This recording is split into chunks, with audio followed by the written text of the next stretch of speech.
for Denver. 1st and 10. The fake.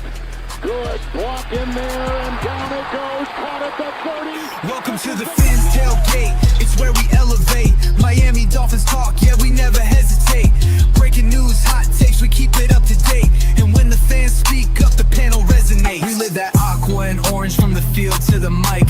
Breaking down the plays, man, we talk it every night. From Tua to the defense, you know we keep it tight. NFL moves, you know we got the insight. We open up the floor, yeah, it's your time to shine. Fans drop the heat with opinions realigned.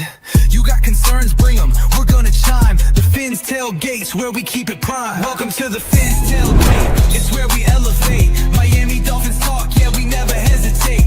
Breaking news, hot takes, we keep it up to date. And when the fans speak up, the panel resonates. The NFL's changing, but we stay on the grind. Latest breaking stories, we don't waste no time. From the trades to the rumors, we make them all align. At the Fins tailgate, we always on the climb. We're repping the Dolphins, but it's NFL wide. From South Beach to the league, we keep it worldwide. Got the fans engaged with the energy supplied. Come kick it at the tailgate, we're riding high tide. Welcome to the Fins tailgate, it's where we elevate. Miami Dolphins talk, yeah, we never hesitate. Breaking news, hot takes, we keep it up to date. And when the fans speak up, the panel resonates. So if you love the game, you know we got the gate. Tune in, speak out, don't wait. It's your fate, this is the Fins tailgate. Now watch us dominate. Miami Dolphins, NFL, yeah, we integrate.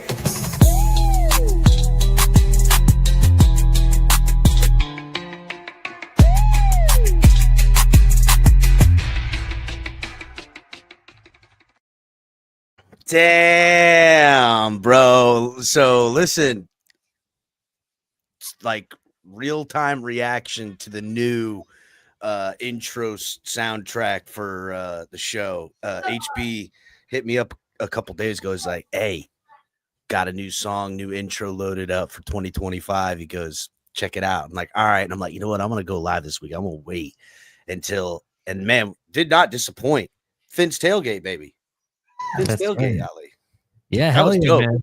Shit was hot. It was good, bro. It was good. I shout out to Zippa in the chat. I was gonna say I gotta call HB and get that track downloaded. I want to play that in my car driving around now, bro. 100%. I need that audio file because when we go to the tailgate, yeah, at the fucking game, gotta be popping it. Gotta 100%. Be popping. Hit the like button, everybody. Thanks for getting in here. Shout out to everyone. Mr. Polk in here. What's up, Mr. Polk? Letting everybody know to hit the like button. Legend. Zippa, the creator, the producer in the back. The Back It Up Binge podcast, who, if you guys aren't watching some of the stuff the homie's doing over there at Back It Up, great interviews. Got to get them on to talk to. I mean, we got to tap in. Ali. I'll send you some of the stuff. What's up, Dolphinaire? Adam, what's going on? Everybody hit the like button. A lot to get into, Ali. We were backstage talking about quite a bit of stuff. Oh, a lot to get into.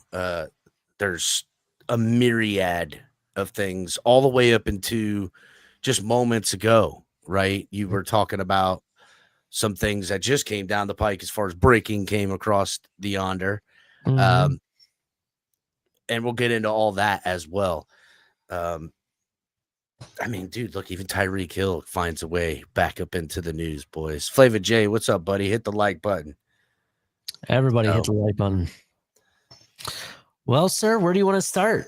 Oh man, let me go over it. Yeah, I know, right? Let me share this real quick. I mean, we got so much. I guess we could get caught up, right?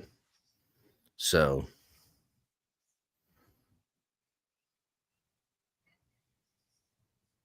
I don't know. All right. So let's go. Let's backtrack a little bit to some things because it's been a little while since I've been on. Right. Well, let's start with that. Right.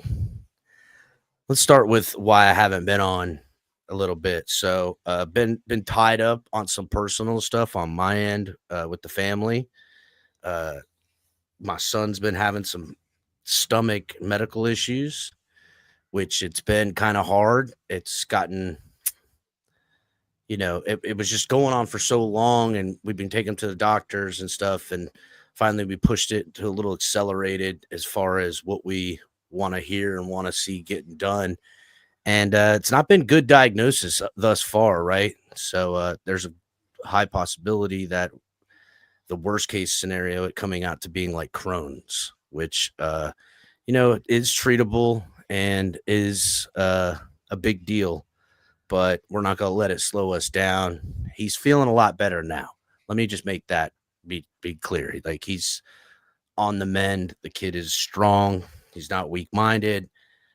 So he pushed through and he's doing better, but we still got some time to try to find out exactly what's going on with the boy, but we'll see if some better news can come, as now he's a little healthier, and we're going to do some further we've done a lot of testing, and this will be the third opinion to see if we can get nailed down and figure out some things before we start really diving deep into it being a serious diagnosis like Crohn's. So I'll keep you guys up to date, but that's really kind of been what's held me up a little bit from doing the show. Just had to focus in with the family, just get back in the swing of things. There's that whole time period of dealing with it, what it takes out of you. We spent a couple days at the hospital, stuff like that, a lot of tests. It's been rough for the kid. He's now going to be, getting back in the swing of things too. But however it phases out, whether it's something we can manage, through diet or other stuff, or if it's a little bit more advanced and it has to be something he's got to, take shots for, dude. Fucking, like, it sucks. Like, there's a lot of fucking ways, boys. But we'll manage it, and he'll keep fighting the good fight as far as doing all the things we expect him to do and want to do and do well. Like, we got football coming up. Like, we train in the off season. Come summertime, we train. And I actually just talked to coach today about football coming up, and us doing this stuff. So life keeps pushing on, and he I don't want to say he's got obligations, because I don't force him to play football, but he's got obligations to himself. Mm-hmm. We're gonna do the things that has to be done to, not let nothing hold us back. So we'll see how it goes. We're praying.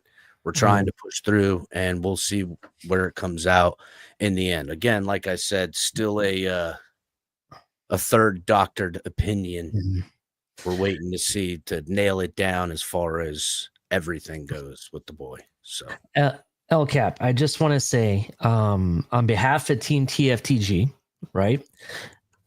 We're here for you, man. Our prayers and thoughts are with you and your family. And if there's anything that you need, or, need me to do something for you, don't hesitate to ask. We're here for you. And I'm sure I don't even have to speak for the other people on the team. They'll probably tell you the same thing 10 times over, as well as everyone else in the community, man. So, and I know that, and shout out to Tonk up here too. As Tonk will let you know, I'm not really the asker, and I'm more as open and as boisterous as I am with things.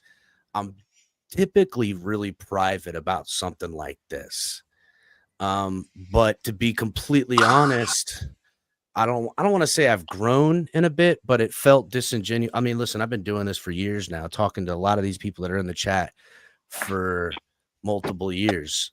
It'd be one thing to just tell us, in the group chat and stuff, the guys that I talk to all the time, but I talk to all of these, like, I see Flavor J and, Adam, like these guys in chat all the time, Daniel, all these people in chat. Like, I can't not. I've been so honest and truthful and transparent with everything. What am I just going to lie forever about some shit like that? So I don't even feel like that was necessary. Like, this is the more, I think, healthier way to go about it. because I'm not really protecting myself from anything. Me, and as a younger man, I saw that as a sign of weakness, right? Like, I felt like it was private information because I don't know.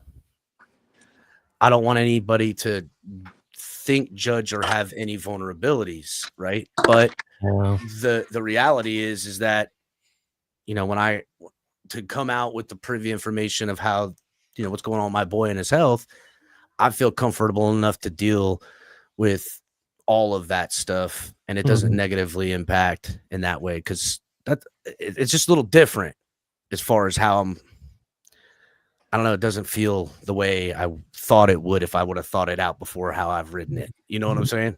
Yeah, I definitely hear you. And I just want you to know, man, like I said, we're here anytime you need us. And in fact, I know you said that you're really private about things because you don't want it to be perceived as a sign of weakness. When it comes to your children and your family, there's no such thing as weakness, man. Oh, no. I get that. Just I want get that. to. So, Yeah, I get that, dog. What up, Tom? What's cracking? You know, getting into it, just catching the fam up in chat to what, you know, we've all been privy to. Where's El Cap been? Well, Cap's had some personal business with the family, and you know, we're still waiting on stuff, but you know, I've caught everybody up as far as the personal business goes. So that's what it is. Now we back to it, dog, because there's some other pressing business in the community, and we're a little bit behind. What's that? Well, if we can get to the pressing stuff at this moment, I think we'll talk about Tyreek Hill, right? What do you think? Let's do it. What do you mean? What's going on with Tyreek Hill? Well, you know, Tyreek I guess he just said to himself, hey, it's too quiet in these streets. Uh-oh, wait a second. This is what happens. Hold on. Let me bring Tonk up. Boom. Okay, sorry, it did that because I switched scenes and you weren't here for the scene setup. It's a whole stupid feature.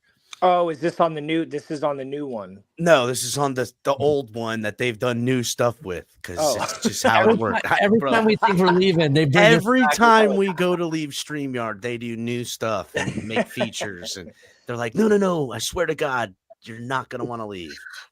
So, and it's not cheap, but we stick with it anyhow. No, so Tyreek Hill, about 4 hours ago. Oh, okay. Old boy David Fisher says, Fins Nation, would you be open to trading Tyreek Hill? And homies, For what? David Fisher just asked the question, just threw it into the ether. It's almost got 1 million views on it. And the reason it's got almost 1 million views on it now is because Tyreek Hill retweeted it with a smiley face. Oh, shit. And then from Over the Cap, the guy Jason, who's I think he's the founder, right? Yeah, he's the founder of Over the Cap. This guy is but Tyreek could be just trolling. Well, now here's the thing. Or he could be saying, "Get me the hell out of here." Well, now that's where we're going to discuss, because after that, biggest draft night player trade candidate Jared asks a question to Over the Cap Jason from the guy who made Over the Cap. And he retweeted and said, probably Tyreek Hill. Tyreek Hill then goes and retweets it with a peace sign saying deuces. I mean, he just said it at the end of last season that, you know, you could see how frustrated he was that they didn't make the playoffs, and he stormed out. And I mean, you know, I don't really ever think he should have went to Miami, honestly. I mean, of course, we would take a player of his caliber. I don't know. It was very strange when he went to Miami, and I think that's kind of why it hasn't worked out so well. That it's strange. I mean, what's strange about it? I don't know. It just felt, to me, it just didn't feel like it was genuine. It wasn't, hey, bring in Tyreek Hill, a surefire #1 weapon, because that was going to take you over the top. Like how that sense would be made. Like, I think the idea of him could, but not for the Dolphins. Thank you, Nene. Shout out to everybody in chat. Hit the like button. I think he's that for other teams. I just don't think it's for the Dolphins. So, I mean, here's the reality, Tom. Tyreek Hill was brought in here to help affirm the Tua Tagovailoa pick over Brian Flores. Okay. Yeah, That's exactly. That's what it was. And guess what? Guess what? It fucking worked. Okay. It worked.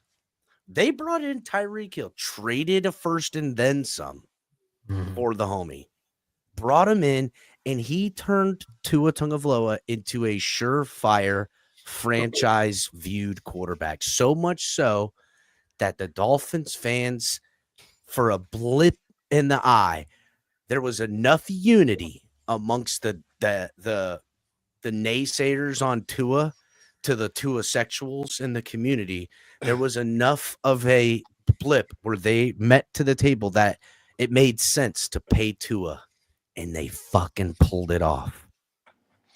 Tyreek Hill is fucking kingmaker, ladies and gentlemen. Yeah, but that don't help the team.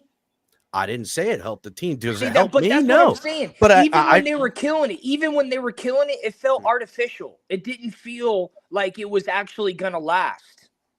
Didn't need to last. It just needed to look good enough for time. Exactly. And what you're time. exactly what you're saying exactly how I felt, that it was fabricated. You saw what it was and predicted it was going to be what you thought you seen, right? I mean, it's right. Tom, just think about it. You said Tyreek Hill can do these things, and now that it's not working out, this was always how you seen it working out, right? Yes. Then everything went according to plan. This is fucking stupid. Everything went according to plan. This is ridiculous. It is ridiculous. This is ridiculous. This Everything is why I was like, we might as well go get Aaron Rodgers at this point. No, that's why. Is that in the car? No. See now. No. I meant before we signed Zach Wilson. Like when I was saying earlier this offseason, I said we should go after Aaron Rodgers before Zach Wilson was signed. But what's the plan now? What are the moves? Trade Tyreek. Let him go. Trade him for what do you think he's worth? What do you think? What do y'all think? That's what makes everything so interesting when you see these tweets from Tyreek Hill, because he then tweeted just the deuces signs solo. I mean, he could be trolling at the same time. Well, Tyreek Hill, infamous troll. That's what I'm saying. Infamous troll. He hears how quiet. He's gonna stir the pot. Regardless he's going to stir the pot, and that's fine. I don't have an issue. I mean, it is. Well, he's definitely going to stir the pot because Tyreek Hill understands one thing: relevance is relevant. And if he's tweeting and he's trolling and he's out there and he's engaging, he's fucking relevant. And that he is a brand. I always tell people this. I used to say it a lot in the early days on the show. Tonk, you'll remember this, and Ali, you might remember some of this too. I always said the NFL teams are made up of 50 plus free agents. These guys are personal brands. They got to worry about their brand. And because where I'm working today might not be where I'm working tomorrow. Or if I'm working here and I want to make the money I want to make, well, I know this employer's never going to pay it to me. But that employer on this state might pay it to me. So there's a whole Tyreek Hill ain't dumb. He's like, I got a brand to protect. Dolphins are throwing shade on my name. They're building a team. Tyreek Hill ain't stupid either. Listen, I just want to point out a couple of things about a guy like Tyreek. I think Tyreek Hill is so much smarter than people give him credit for. I think they think he's like kind of. I've never thought he's dumb. I think he was dumb for leaving. Not dumb. Kansas I think City. They just think. I think he was dumb for leaving Kansas City. I would have done anything I could. He's made himself $100 million leaving from Kansas City, buddy. But I want to win more than I don't know. That's just how I look at sports. I get you, but what do you know? What's I want to win too. Exactly. But see, this is the difference.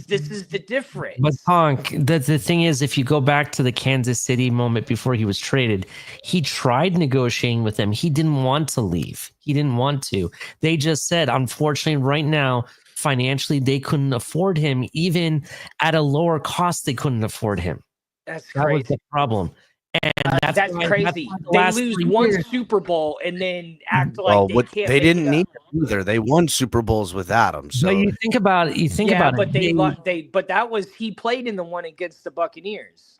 But you also think about it. Look what have they've done? Okay, they've paid Mahomes. They paid, what was it? Their defensive tackle, ridiculous. What was his name? Chris Jones or whatever his name is. A lot of money, right? With what? Mediocre receivers. They can do that. They have a guy, right? Do you know what the amount he was going to get paid if he stayed on Kansas City and said, "Give me the lowest of the high. Let me the highest of the lowest amount." What would it be? Like $1 million a year, $2 million a year? Yeah, there's no way Tyreek Hill's going to. So it's like you're gonna go fabricate a situation. I don't know, man. It's stupid. I don't. You're supposed to keep teams together. Yeah, well, now it's about the money, unfortunately. But I definitely hear what you're saying. But it ain't working though. That's what I'm saying. It's not working. Here's the thing though. Is it not? If you're making $20 million a season, you just El Cap just said it. You made over $100 million. Is it not working? I mean, come on. So again, right? And there's other things that go on. It's only worked for one person. It's only worked for one person. It worked for a lot of people. Him coming here got Tua paid. Now, here's the thing, and Tyreek Hill is able to boost the stats on his abilities alone. The team's sales skyrocket. He's selling jerseys. Tyreek Hill, the brand, brought so much prosperity to the Dolphins. And every way but the way we really want. Exactly. I get you, but and I'm not saying I don't like it, Tonk. I'm just calling it for what it is. Yeah, no, now, it's I can't be mad at Tyreek Hill. I can't be mad at Tyreek Hill for being a headhunter. Because here's the reality, right? I watched the Dolphins do the same thing with Tyreek Hill that they did with Ndamukong Suh. They paid him the most money. He bankrupted the team financially, and he had the same type of effect. And then he goes, didn't he win with the Buccaneers? He did. And then he goes and wins with the Buccaneers. That's right. And Tyreek Hill will do the same, but and tries to beat up Aaron Rodgers.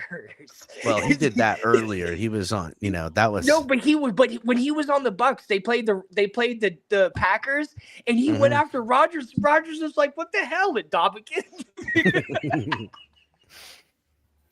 Well, gotta love it. No, that was when he was on the. That was when he was with the he was with the Lions. Yeah, but he went all over the place. Is he still in? No. Long gone. No. So, but Tyreek Hill was brought in here for a multitude of reasons. He was brought in here for the brand being the number one reason. You bought the Tyreek Hill brand. And what are you purchasing? You're purchasing all of the on the field production. The guy is going to be productive. And also you get all of the online production and preaching the Billy gospel of Tua Tagovailoa. People forget it was Tyreek Hill that all offseason was in a scandal 3 years ago because he said Tua's the most accurate quarterback I've ever caught passes from. My God. I'd rather Tua throws a prettier ball than Patrick Mahomes. Tua's more accurate than Patrick. This is why it started pissing me off early because he was saying that's what they buy, baby. And I was like, they're dude, buying shut clicks. your face. No, I know, but that's what they bought him for. They bought him to go out here and propagate. You are purchasing the propaganda of Tyreek Hill. It's as stupid as it is that I can see it, I can call it out, and I can tell people. You want to know what's fucking wild? There's a guy that goes in the community. His name is Pete. Okay, I like talking to Pete. He's a fun guy, but he says things, and some of it is like actual gold, and he's almost like calls out things 3 years too early, but he's not wrong for saying them. And he said all of this stuff about Tyreek Hill. And I remember laughing, saying, they don't want to hear that, Pete. They want to talk about the good things. And anyhow, Tyreek Hill is always a brand, and that's what you're seeing now is the brand of Tyreek Hill. You're going to ship him up out of here. He's going to be someone else's circus show that's going to be like a whirlwind. He's going to host events. He's going to glitz and glamour. Send him to all the Raiders. Anywhere. You can put that guy anywhere, and he is making your town, your city, your fucking brand, your quarterbacks, your coaches. Everybody is hitching their wagon. The motherfucker's a goddamn money wagon. That's who Tyreek Hill is, and he fucking knows it. He knows it. That's what he is, and I like guys like that. Personally, you got to just understand what you're getting when you buy him. And Dolphin fans don't want to hear what he really is. The motherfucker's a kingmaker. He goes there and everything that grabs a hold of him gets rich. That's what he's going to do. He got 2 or 3 more years of doing it. Bet that. Wait till you see the second act. On another team. Probably. And that's kind of the thing. But the purpose that the Dolphins purchased him for was successful. The reason has been served because 2 things happened. Yay.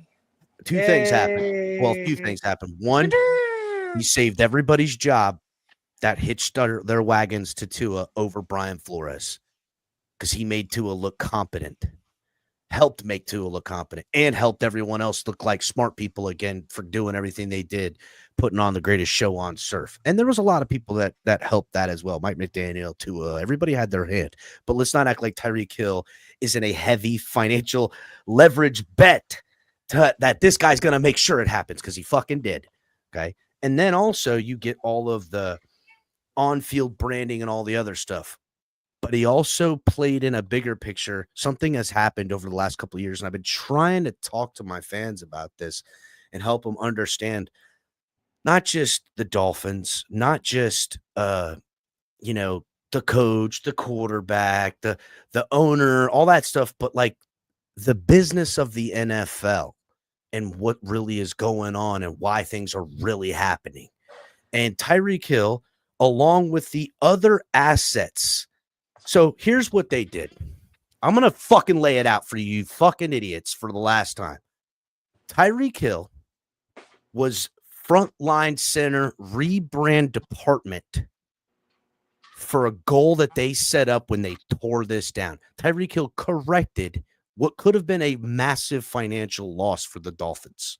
When they tore this team down and ripped it to the studs, the year prior, the fan base is decimated. They made some moves, picked Tua. Tua looked like a bad pick. And if they rode that Matt pick never went anywhere, a lot of other things would have faltered because ultimately what they really wanted to achieve was financial liquidity.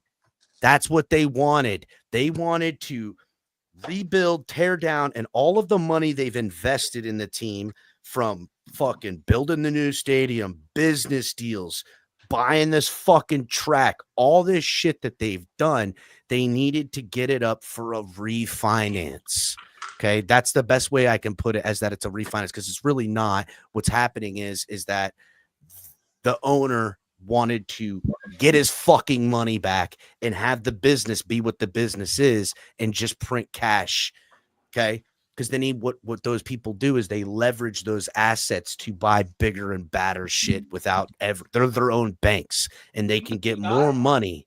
He can get more money. And it happened. It worked because the owner got an $8 billion plus market value for the Miami Dolphins. I think they're the 4th richest franchise in the fucking NFL. A team that, how'd they do that? Tyreek Hill got this fan base and everything, got all with the other moves, financially got the team in a high sales. Season tickets are selling out and on back order. They've got a backlog. People are wanting better tickets, any tickets, whatever. And that, along with their investments on the products that they own, Tyreek Hill, Tua, paying all of them, they say this team is worth X amount of dollars. Who wants to buy it? Someone buys it. They got their money. Now they don't care what the team's worth. I've already got my cash. They can do it all over again. It's kind of like when fucking Facebook split the stocks. That's what they're doing over and over and over again. And if you don't know that, it happens every time. The last time he did it, he wanted to build the stadium. How did he get the money how do you get the money from the bank to build the stadium? He said, I own this team. Season tickets. Colors hat. The hat that Color got from his season tickets. That's it. From Buffalo. So anyhow, I that's kind of what happened, right? And Tyreek Hill also served another big purpose that was a massive potential financial loss for the Dolphins, because there was real smoke at the firing of Flores. There was locker room divide. There was fandom divide. Thinking, wow, we're going to go with the quarterback over a coach that I know can fucking coach his ass off. You might not like his tactics, but really what he was is everything we want our coach to be. A hard-nosed, fucking no-nonsense, bad motherfucker. He was kind of a dick, though. He is. So much so that, it didn't really work with everybody. But to me, give me a team of 53 that can work with that coach that has that attitude, and you're going to win a lot of football games. But they didn't want to do that because that's not really conducive to the, I don't know, men wearing eyeliner and glitter style of Miami, which I don't know what's happened to Miami, but that's kind of what they represent now. Glitter and eyeliner on the dudes. That's kind of what they fucking look like now. It's true. They're fucking more about the red carpet than they are about the green football field, dog. That's the fucking facts. Anyhow, so Tyreek Hill was brought in here as a massive distraction for the Brian Flores firing, and it worked. But for now, I guess I don't know if it's working anymore, though. Well, it's funny you should say that, Tonk, because recently, shout out to the boys at the Dive Bar podcast, friends. We had Ghost on here. We'll get some of the other boys on here probably over the off season at some point. I don't know. They're always busy in the off season. During the season, it's better for them. But they had Xavier Howard, ex-Miami Dolphin, on their show, and he talked about Brian Flores and basically said, I loved Brian Flores, and a lot of people did, and yada, yada, yada, and basically pushed back on everything that was ever said about Brian Flores and why he fucking was run up out of there. And it's funny, right? Because I can remember hearing early that season. Coaches, football coaches, I wouldn't expect a football coach to necessarily be nice or, it's just like, is Dan Campbell, you're going to say that about Dan Campbell or Nick Saban? Ain't nobody said Nick Saban. Well, Nick Saban was nice in college on the second go-around after Miami. But Nick Saban was funny, though. So that's probably, but, I don't know, man. It's just like, I wouldn't be expecting a head coach to not be an asshole. Look, here's the thing. It's the head coach. He can be any fucking way he wants. You're not here for any other reason than to do your job. And that coach, you got to deal with. Sometimes there's going to be people you don't like that you got to work with, but you do your fucking job. I don't understand why that's got to be a problem. Definitely. I like that Big Nick in chat is arguing with Brian Flores' narrative against a player who gave his firsthand account in the locker room, because I'm only saying that it fits my narrative. I'm just talking about how it doesn't fit your narrative according to Xavier Howard, who was a Miami Dolphin coached by Brian Flores, Big Nick. That's all I'm saying, buddy. You could say it doesn't fit my narrative, but go take that up with fucking Xavier Howard. I'm just talking about his narrative. So you can tell him that his eyes deceived him. And isn't that the player? Isn't Xavier Howard the player we just signed again? No. I don't think we did. We didn't just sign Xavier Howard, did we? I thought that would be wild. I No, wish. who was there was another player that we were talking about signing. It might have been last night we were talking about it with Shake. I forgot. I don't know, who but it was.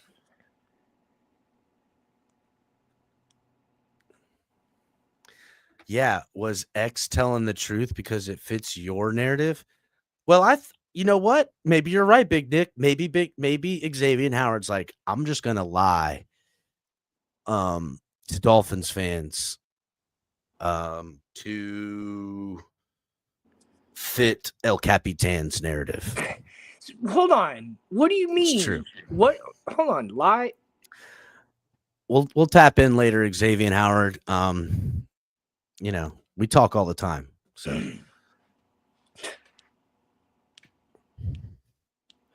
anyhow, no, here's the thing. And so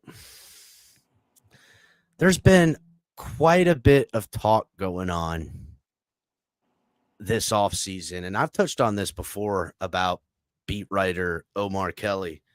And you know, I know he does this in the offseason, all season. He trolls Dolphins fans. He blocks them on X and all that stuff, right? But he's been on one as of late. So a couple days ago, he had this to say. He said, and for the record, just so we have clarity, Tua did not get Brian Flores fired. He did say me or him. Flores' behavior to the owner, the GM, the CEO, the QB, the personnel, the coaches, the media, hand raised, got him fired. He didn't know how to treat people with respect. That simple notion, I don't know what's the word I'm looking for. I could kind of get behind that. I understand that too, what that's like. But to Brian Flores' fucking credit, he's on a football team around a bunch of motherfuckers that have not successfully done jack shit ever. But at the same time, y'all are getting paid. How much money y'all getting paid? Right? Y'all are getting paid a lot of money. Okay? So I mean, I don't know. If you've reached such a high level of expertise to get to the National Football League, I could understand being disrespected, but I don't know, you know, I mean, if it's really bad, it's really bad, but if I don't know, if I'm getting paid that much money. I mean, look, I get it. I don't want to be disrespected, right? I don't want to be disrespected, and there is going to be some pushback and everything like that. And here's the thing about Brian Flores. Ultimately, he was fucking yoked, son. People was scared of him because he could not only threaten you, but he could back it up with fucking choking you out, standing, fucking crazy up like the Terminator. So he scared people. And you know what? Yeah. I thought this was a goddamn football team, boys. I thought this was I'm sorry. I thought we were trying to win football right here, boy. I thought we were trying to be fucking tough run football guys right here, bro. Well, what sucks is so when you feel disrespected, it's just very difficult to stay motivated to work under that person. So I get that. And even if you're getting paid a lot of money, it's just that when that motivation is truly gone, it's so hard to get it back. Listen, and I'm certain that Brian Flores, for whatever reason, also didn't do things right. But you know, Omar Kelly went on to say in that same thread, he said, were the Dolphins organization innocent in the Brian Flores debacle? Hell no. They were guilty as hell. If Flores said they did it, like 50 Cent said, they did that shit. They did set him up to fail, but Flores got Flores fired. So to me, Brian Flores, like I thought all along, read the tea leaves in the offseason. And it always came down to moving with this quarterback. And the division began. And him, they can say all they want that, oh, he started it in the dividing. But did he start it in the dividing? Or did it become a divisive issue that was ultimately dividing. And it was. General manager wanted to ride out his first-round pick quarterback, and the coach was like, this fucking dude ain't never going to work. No matter what you do, you're never going to win with this guy. And he was right. And Dolphin fans still don't want to get on that fact. Dolphin fans, I would say more Tua fans, right? And Omar Kelly is now one of the biggest Tua fans out there. He had this to say as well.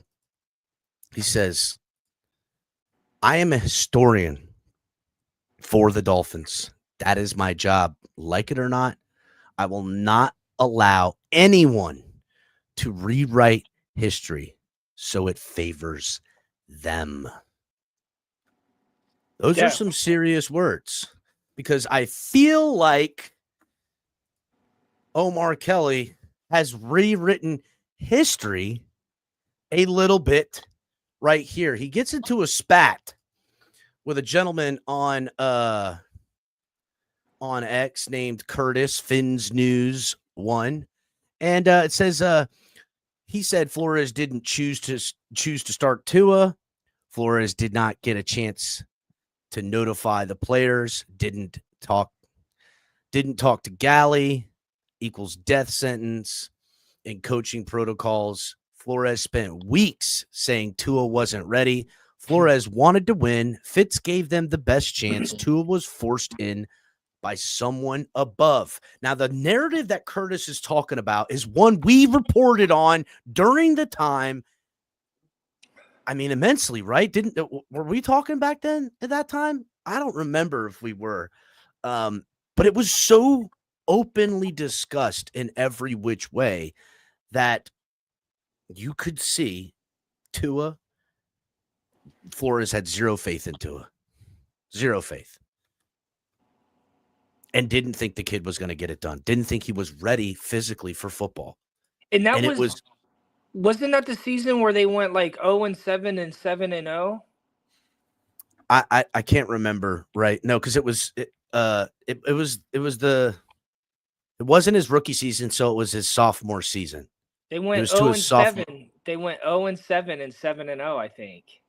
I can't remember which. Yeah. So like they were like 1-7 and then went. Oh, right. Yeah. It was 1-7. Yeah. We lost to Tennessee.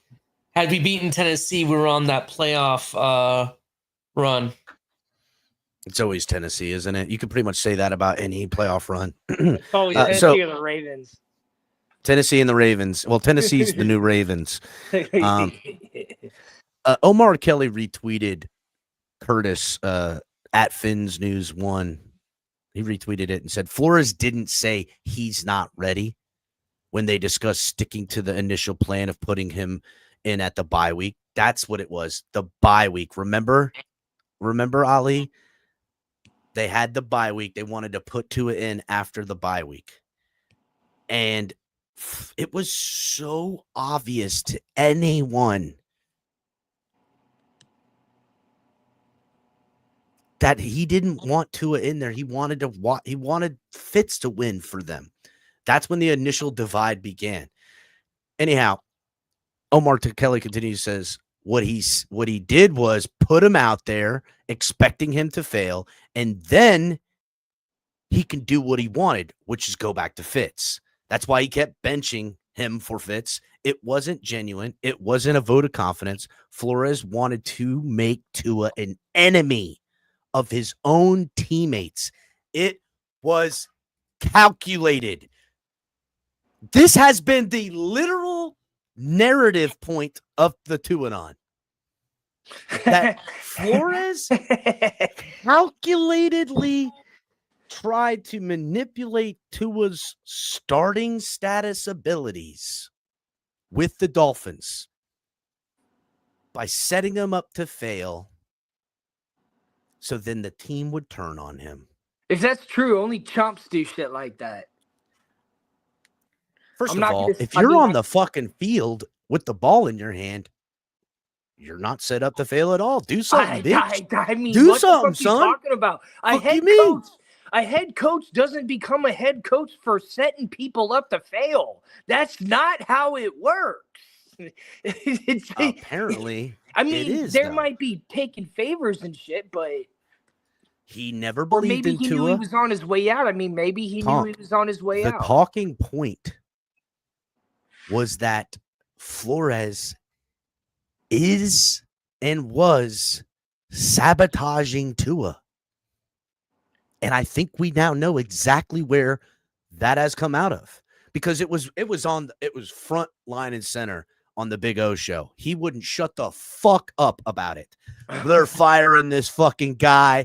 People in the locker room don't hate him. And I'm like, yeah, the Tua sexuals don't like him because he's trying to get his bitch ass up out of here. And y'all don't want Tua to leave because you think he's going to do some shit. And I don't, and others didn't. And they won. They fucking won. God. That's how it went. We said no to the football guy that wanted a fucking military style, hard-nosed lunch pail football team. That's just and crazy. we went to fucking weak neck baby Tua, who's got fucking, that's where we went. We went Dude, the this way is of the 4 propaganda. years. And listen, for as much as shit talking Big O does on his show, that motherfucker straight up commie style fucking propagandize the whole fucking thing. The whole fucking thing. Him and fucking Tuanon and fucking Omar Kelly with their bullshit straight up. Look what this shit says. Look what it says right here. Yo. Look, hold on. Okay. That's why he kept benching him for Fitz. It wasn't genuine. It wasn't a vote of confidence. Flores wanted to make Tua an enemy of his own teammates. It was calculated. This Bro. is fucking stupid shit. Dude, I'm not saying if it's true or not. If Zippa is still in chat, we might need a Dr. Evil a la, because Brian Flores has got the skinhead too. Dr. Evil Brian Flores, because that's who he is. A meme. Okay. We need the Dr. Evil Brian Flores shirts on sale. What slogan is he using? 100. He's not going to say $100 million. What is he saying? I don't know. I don't know what slogan. We'll have to get back on that. You're on mute, Ali. Yeah, I got a question. Please. Do they have anti-substance abuse tests for people that are in the media or journalists? Because honestly, God, with this whole story that a coach purposefully, tactfully made someone look like a bad guy to make an enemy of his own team. It's right? stupid. Sounds like you smoked some hot shit that you thought you went down some rabbit hole to come up with this shit. I'm like sorry. You gotta be fucking kidding me. I think this is the most ridiculous thing ever. People ain't Omar got time Kelly, for shit like that. Every year, I think you're finally coming out of the woodwork with some good journalism, only to prove me wrong.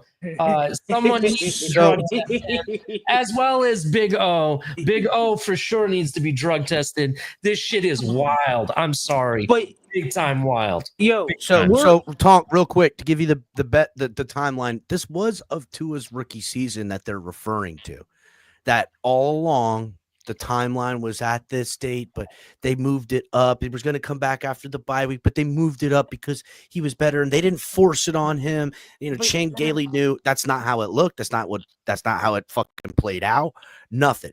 And when I say that, the historian of timeline, as he so boldly states, the historian of his timeline, this is how the fucking record books like when you get like what really like 20 years later, like what really happened in Vietnam and all the real shit comes out, not the reports by the fucking media that was bought by the fucking team, by the fucking government, whatever. We are literally in a fucking shadow realm bullshit propagandized world these days, boys, because this historian has his truth saying that he never said Tua wasn't ready. Never said Tua wasn't ready. Well, shout out to that guy Curtis, because he was fucking on his motherfucking neck. He came with receipts. Look, I understand where everybody's coming from with Tua, and I get all that. At the same time, he's a young player. He's coming off the injury, so we'll make the decision on the starter. But I mean, I would presume it's going to be Fitzpatrick. Look, I mean, the honest thing for me is if it was my. So, listen to what he says right here. My kid, and he had a serious injury like that, I wouldn't want his coach to be in a rush to throw him in there because of media pressure. 2 weeks ago, Did you hear that? Yeah, It was my kid. It was my kid. That I doesn't wouldn't sound want like him to he's be out trying there. to sabotage nothing. He's trying to protect his player. Well, here's another one where he was asked about it. And listen to who's asking him. Just want to hear who's asking him this. Listen. 2 weeks ago, you talked about the concern about Tua's injury history, and also you mentioned that he wasn't ready to start for the team. What changed between then and now?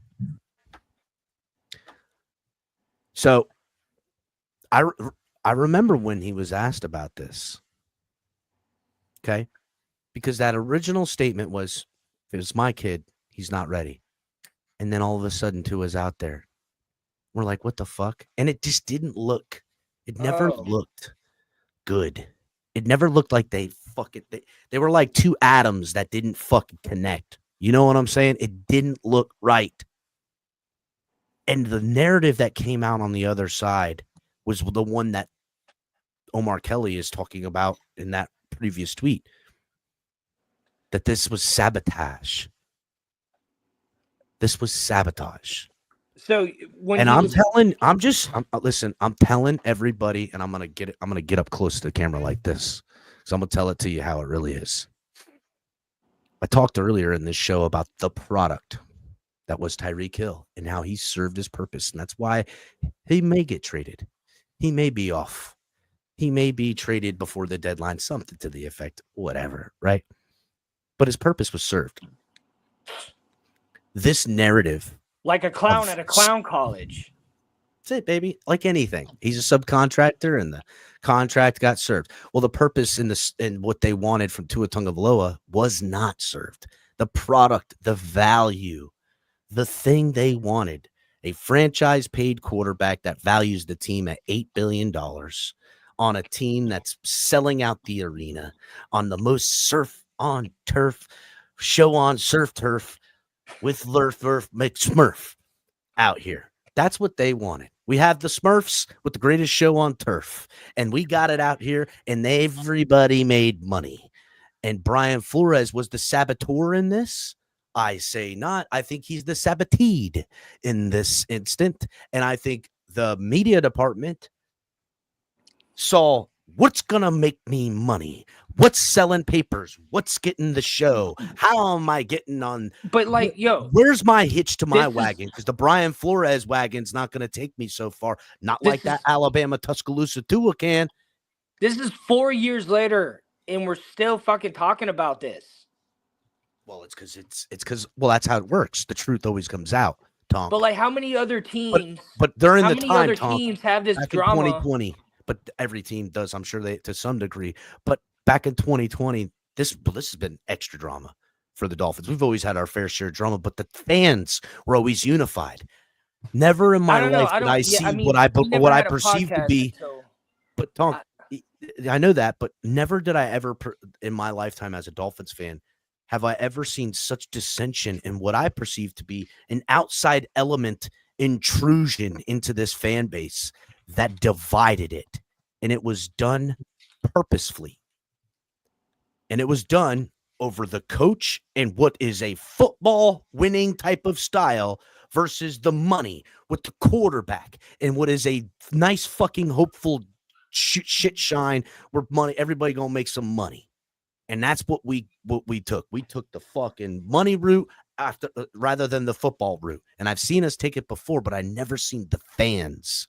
The fans drove that by and large because that's what the team rewards, those types of fans. They're on the right side of right. The media, the Omar Kellys, the Dave Hydes, the everybody but Alan Pupar, got to be honest. But even those guys, they got a job to do. Like, I get it. They got a job to do. If their fucking team, if the Dolphins suck and you're writing papers that the Dolphins suck, people don't want to read that. They want to read hopeful things. So they got to build it up. It's all the fucking,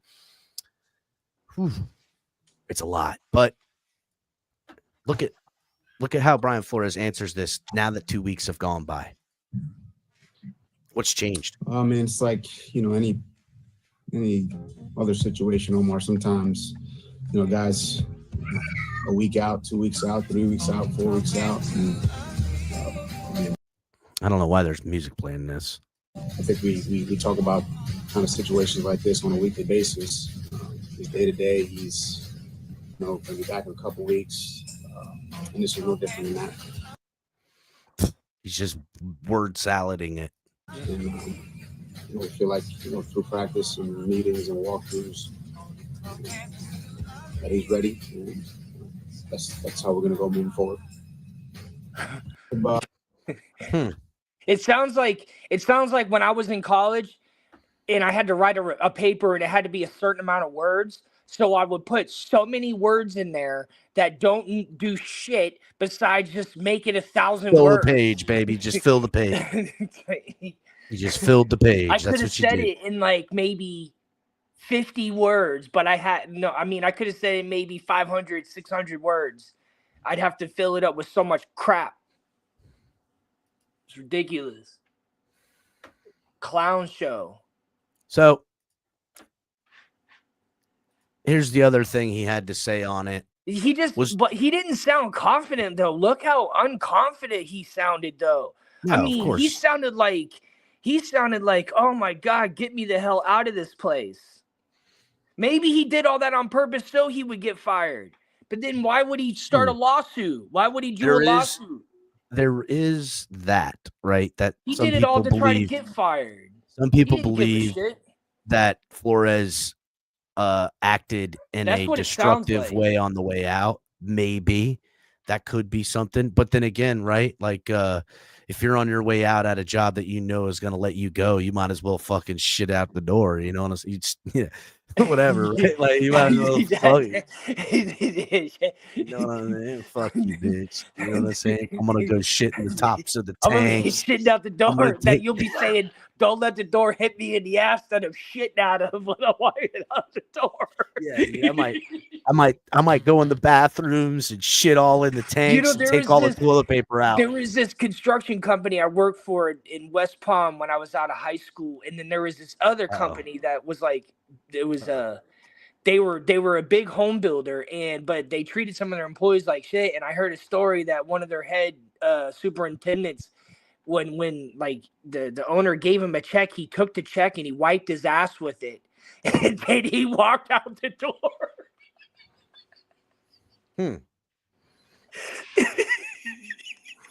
Yeah, but that's like your money though too.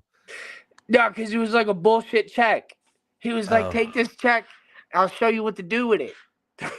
All right, man. Well, let's continue to the last part of the Omar Kelly thing where he had now he's kind of walking back a little bit here because he's a historian, so he's got to tell it the way it really was. He says, was Tua forced on Flores? Yes and no. Everyone in the organization wanted Tua. They stacked their board and had him in their top 5. They tanked for a year. They did not to get him before the injury. But Chris Greer would never give a coach a player he didn't or doesn't want. Not in his DNA. If Flores said, I don't want to coach him, it wouldn't be done. Now, that might be the case. I do want to address that, right? So what does that mean? Well, it's basically meaning that Flores had to have given at least somewhat of a stamp of approval on Tua in some kind of ranking system. But that goes against everything we've heard, that he actually wanted Jordan Love, is who everyone says Flores really wanted, was Jordan Love, and that they didn't have Jordan Love ranked where they had the 5th pick, and it was too rich for them. And the safer bet was of Tua as far as how they ranked their board in quarterbacks. And they didn't want to, go down and maybe miss all the quarterbacks, right? the real answer is that, and Omar Kelly says it here. He says Flores did not want Herbert. That wasn't the guy. Love was. He wanted an offensive tackle and then Love at 18. They wouldn't risk it. Like when Miami wanted to draft Flacco in 2008 and the Baltimore Ravens beat them to it. They didn't want that to happen. So they took Tua. Damn, dude. We could have had Joe. Yeah, I know. We would have got a tackle with the 5th pick and then got Love at 18. How different of a life we could be living right now. He says Flores went along with the plan, and all the while he did abuse Tua. He stated at the combine, as Safadid's Chronicle, he did kind of admit being. What the fuck you mean abused him? What the fuck's a grown ass man? Well, I don't know. Abusing Tua. He abused him, Tom. Got to remember, this was height of the Me Too movement. So, what do you mean? What do you think? Got to listen to men too, buddy. Me Too was strong. A lot of injustices happening then. Oh my gosh, this ain't got nothing to do with nothing. This is football. Okay, I understand social economics like that, but so anyhow, then he went on to say Flores started Tua early, trying to prove he wasn't ready, wasn't good. He benched him for Brissett, thinking he was better. Both backfired on him. So that's true. Relationship was ruined in the Tennessee loss in 2021. Flores made Tua get out of character, and Tua told management, "It's him or me." So that's a nice little tidbit there. Yeah. That finally we're getting some truth to. That Tua Tagovailoa is the one that said, it's either me, your 5th overall draft pick, the quarterback, or Brian Flores. He LeBron James. He pretty much did. It's him or me. And that was pretty much an understanding to everybody at that time that was paying close enough attention in the world of fandom like myself. I mean, he was gone not much later. I would have gone the other direction. But that was his last season. Going this direction, everybody made money. So, because Flores had so many beefs with people in the organization, they decided to pick Tua. Flores sued because team set him up to fail. In his opinion, Is he still? Do you know anything about lawsuit's ongoing? Lawsuit is ongoing. I mean, I ain't trying to laugh at the man. I'm just saying, like, this stuff is crazy, dude. Yeah. Ali, you've been rather quiet about this. I think Ali's I'm working in the back on some new. He's over there doing a draft or something. No, I'm not doing a draft. No, I'm working on some TFTG marketing material based on something you said. I'll have it up for you in a moment. Maybe a new T-shirt. Hell yeah, Ali always at work. Yeah, I'm always at work. Listen, I'll tell you what. This is the reality behind this. Did Flores sabotage Tua's career? No, Tua and his fan base sabotaged his career. Did Flores, do immiscible, horrible, abusive things to Tua? No, Tua was not abused by Flores. Tua just really had his panties in a twist. You have to. Did he abuse him? Comparing. All right. So in reference to Jerry Sandusky. I'm sorry. I apologize, Tonk. I don't mean to interrupt you, man. I'm really sorry. I really apologize. But what I do think, I'm sorry, but if you guys can't see the writing on the wall that we have people out there that do lines of coke, there is big problems here, bro. The fact that you guys thought up of all this shit is ridiculous. Never has there been a quarterback ever ever in the NFL that has gotten so many excuses, so many. Oh my God, my coach beats me and he abuses me. Oh my God, you got to What do be you mean abusive, bro. You got to Show me on the doll where the coach touched you. No. What does Lewis say? This is the pussification of society. Take right? the El Capitan doll and point on the doll where he touched you. Yes, Point on the it is. put on the fun. El Capitan doll where he touched I you. am sorry. This is I'm sorry. This is a violent, aggressive sport. I see women that take bigger hits than what Tua does. Holy fucking shit! Are you got to be kidding me, bro? There's abused women that can take it harder than Tua can. That's for damn sure. I'm not trying to get canceled here with that comment, but I'm just saying I've seen women in sports take bigger hits, get up, a lot faster, and not have to worry about, he hit me. Oh my God. I mean, come on, dude.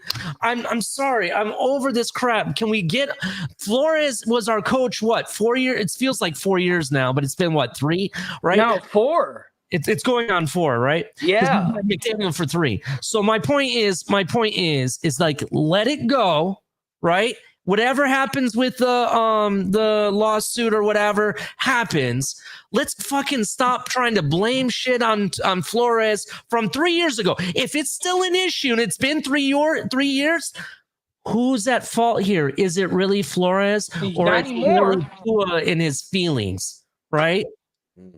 Listen, I'm sorry, but you gotta get over this crap, bro. Do you see? Look, listen, we talk shit about guys like Josh Allen, calling him trash, interceptor king, and all. You crap, say right? that. You No.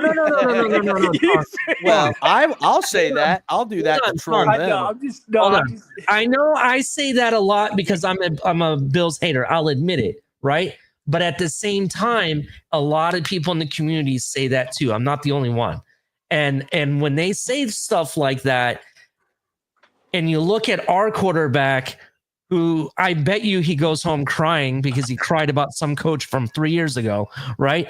I'm sorry, but at some point you got to look at the quarterback like, are you meant for this sport? It's okay if you're not, but are you really meant for this sport? You got to self-evaluate yourself, and I personally don't think that Tua's made for this. That's what I'm saying. Now there's where I got to push back, Ali. Go ahead, push back. According to Omar Kelly, Tua is intense. Y'all just don't see it. Tua is a competitor. You fans just don't have an accurate picture of who he is. I've got an accurate picture of who he is. There it is right there. There's an accurate picture. I got a picture of him right there, accurately showing you who like the a cartoon fuck he character. is. Dude, yeah, he looks like fucking little He Pup. looks like Rocco's Modern Life, his neighbors. Yeah. Well, I have a more accurate picture, to be honest. I have a more accurate picture, El Cap. You do? Let me see the more accurate picture you've got, Ali. All right, hold on for 1 second. It's a lot more accurate. Okay, hold on. We're getting ready to get a real. Okay, so bro's built like an apple pie. Bill, hey, Flores said he built like a sweet potato pie, boy. Oh my God. Let me see if this is the right one. Just bear with me a second. Here's a more accurate dictation of Tua Tagovailoa according to the El Cap and this Smurf football team that we have. There it is right there. There he is. Smurf Tua. Hey, I need that belly. I need that belly on it, though. I need that belly. Give me that belly on there. I don't know. He's kind of more round on the lower end, bro. Are you sure? I like that you put the ball in his left hand, too. That's an accurate depiction. Yeah, that's pretty good. That's pretty good. Look. He should pop in like Mortal Kombat. Whoop, yeah. Smokey. I love the Mortal Kombat reference. Honestly, if Tua had a fucking cigarillo in his mouth in that picture, I would be like, all right, that's pretty hard, but he doesn't. Right? Tua No, looks, he needs a gold chain too. he needs if that grill was gold and he had a cigarillo and a He bunch should of have a rings badass on, chain on. that shit would be dope, but he doesn't. So it's just smoky. Oh man. All right. So yeah. I'm just over this whole thing, bro. I'm really over it. At some point, if you're still having problems and shit keeps coming up from 4 years ago, who's really at fault? Is it really that coach who hasn't come out in the media and said anything in a while, right? Not in a while. Or is it really the quarterback, bro? At some point, you got to really think about it. Well, look, look, I'll poke as much fun, and I don't believe in Tua at all, but he still has an opportunity to make everyone look stupid that doesn't believe in him. But the reality is, if you're a betting man, that guy's not going to impress, right? Like, just saying, and just like the shiesty, to infinity and beyond. Available at tftgnetwork.com. T-shirts. Get your Tua Infinity and Beyond shirt available now. Yeah, that's just kind of. So if Tua's the Smurf, does that mean Flores is Gargamel? Definitely. I would say, yeah. He's trying to drain them down for their life, their lifeblood. Yeah, So that's crazy stuff. Who's Papa Smurf, the owner of the Dolphins? Papa Smurf is Big O. That's who that is. I already thought about it. I was already thinking of a T-shirt. That's why I said it's Big O. Big O as Papa Smurf is perfect, dude. It's like that episode of Family Guy. He's like, oh, yeah, I was hanging out with Annabelle Smurf. And he's like, I smurfed her. No smurfing way. Yeah, totally like, smurfed her, bro. Out of here. Get the smurf out of here, bro. Yeah, dog. Yeah, remember in that place? Never mind. Let's stop. All right, we're going to let the smurf bit simmer for a minute, boys. Man. So, yeah, Omar Kelly in that final tweet, getting out in front of it, calling Tua intense and all that good stuff. So, he's got no skin in the game, no reason, no nothing. He doesn't want to look, according to him, he's been just as critical on Tua as everybody else. So, links in the group chat, Lou. I've even stated that Tua can be the complete difference of the team and even save the team last season. I mean, when he's good, he's really good. So it's like the potential is there.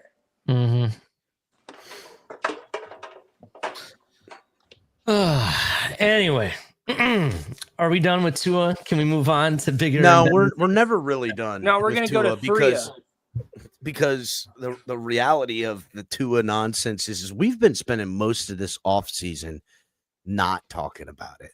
That's true. There was only the blip with the Xavier Howard thing, and we talked about that, but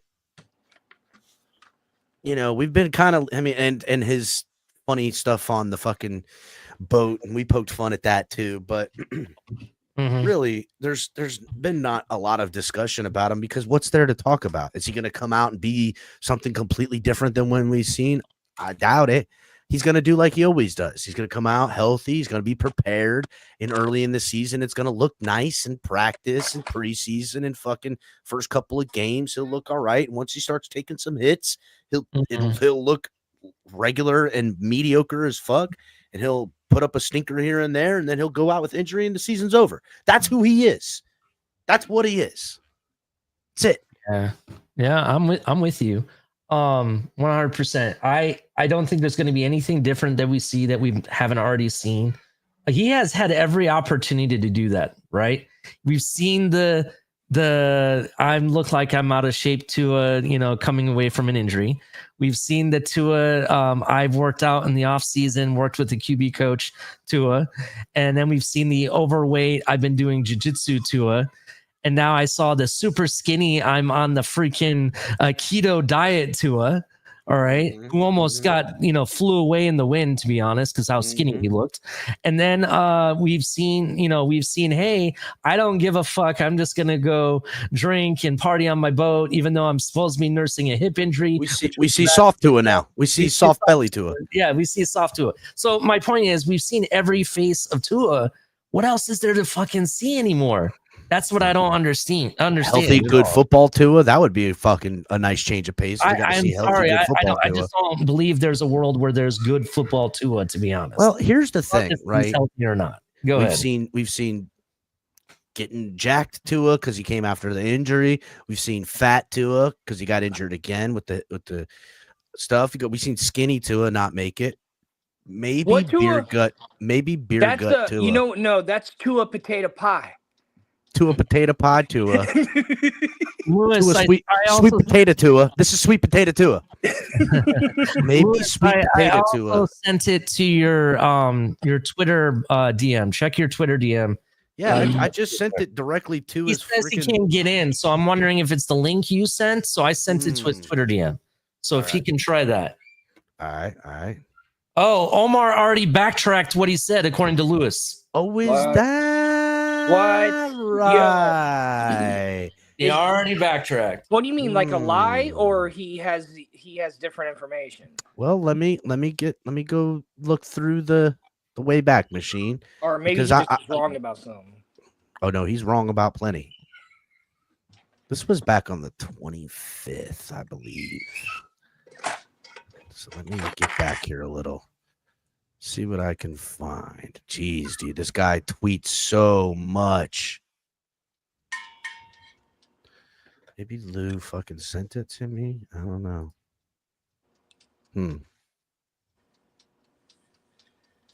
No. Let's see what I can find. Speaking of accurate pictures of Tua, by the way, let's not forget, Tua depends on you. Oh, that's man. right. Instantly shits the bed. Make sure available at tftgnetwork.com. Do not leave home without it. Make sure we depend on you. Tua depends on you. Fresh protection depends on you, Tua. Available in all sizes. 25X waist shield. No need for offensive line here because you're well protected. And if you depends on Tua. Do you see what it says? Hey, look, show it, put it back up. And if you put your ear close enough, you can hear, "Go fuck yourself, Brian Flores." The fact that picture says absorbed 25 times its weight. Holy crap. Listen, no need for offensive line protection because you're already protected with Tua depends on you. Damn it. Lou, you were just up here. What happened? Good. Lou, come back. You were just up here. Come back. Yeah, damn it. We had to make sure the bit. He might be in a bad connection area. Yeah. Oh, there he is. What's up, Lou? Lou, what's going on, boys? What's going on? Can y'all hear me? I can hear you. Yeah. Oh shit. No. So Cap and salute to Ali and Tonk as well. But there's more to the story with Omar Kelly, bro. Did you see that tweet you brought up in the conversation when he wrote that basically Tua went in the building and said, "Oh, it's either him or me." Did you see like what he wrote like 6 hours later and what he tweeted out after that? There was a second one where he said, "Was Tua forced on him?" No, that's the one. Hold on. No, he then came back and said, "Yep." He said, and for the record, just so we have clarity, Tua did not get Brian Flores fired. He did say him or me. Flores's behavior to the owner, the GM, the CEO, the quarterback, the personnel, the coaches, the media, hand raised, got him fired. He did not know how to treat people with respect. No, that's not even the one. He must have deleted the one I'm talking about. Bro, he put out a tweet. It was like 6 hours later. We even talked about it on our show. He came out and said, and I quote, "I got major pushback from the fan base. Let me clarify. Maybe it wasn't Tua that said that. Maybe it was Tua's agent or agency. that told the organization This that. motherfucker. That makes sense. That tweet's probably still there. I probably just didn't see it because he tweets. I mean, listen, it's a placate to the fan base, get pushed back by the 2 and on. Lou, I think we pretty well figured out Omar Kelly is the leak in the building to Big O that got the whole thing with the 2 and on, with the sabotage in year 1, because this is all 2020 to his rookie year that they're all fucking talking about. They spearheaded it, and it was something they wanted. They wanted Flores up out of there. You know what's crazy to me, Cap? And let me throw this at you, gentlemen, and you tell me if this is not how the real life works. So in that tweet that obviously no one, because I was trying to find it too, I was going to send it to you, Cap. What he said was, I got blowback, so let me rephrase the statement. Maybe it wasn't Tua, maybe it was his agency. Okay, let's stay right there. Who does that agent work for? Isn't that is he the no, I'm saying if I he works for the fucking player. So he that's all works for Tua Tagovailoa, correct? Yeah. All he's done is introduced a buffer zone where Tua isn't the bad guy. They're protecting the investment. Well, that only works for dumbasses in the fan base. And I'm sorry to say dumbasses, but y'all know how I get. Oh no, I told everybody how stupid they are when I started the Flores story and what really happened. But this is before I even went into it. Let's say, for the sake of argument, Cap, it was the agency that went into the office of Chris Greer or Stephen Ross or whoever and said, my client said it's him or me. Don't you think they would have to run that by the client anyway? Yeah. So for Omar to try to clear it up and be like, well, it wasn't Tua, it was his agency. Motherfucker, the agency works for Tua.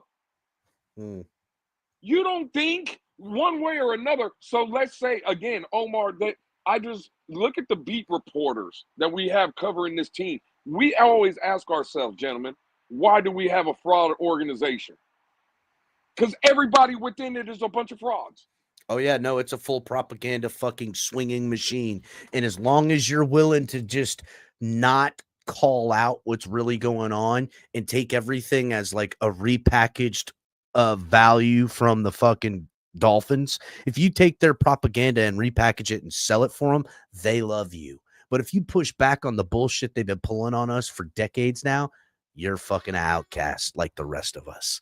We're out here standing on business, Lou, as you know, as you stand on business where you are. This fucking organization, who runs it, who's behind it, the media, the whole fucking thing is bullshit. It is. And I get it, right? Like, yeah, it's not all a conspiracy, but let's not act like y'all ain't leaning in the direction of what's going to personally benefit you and what personally benefits the writers, what personally benefits the players, what personally benefits the coaches, the GMs, everyone who's itching wagons is the dollars.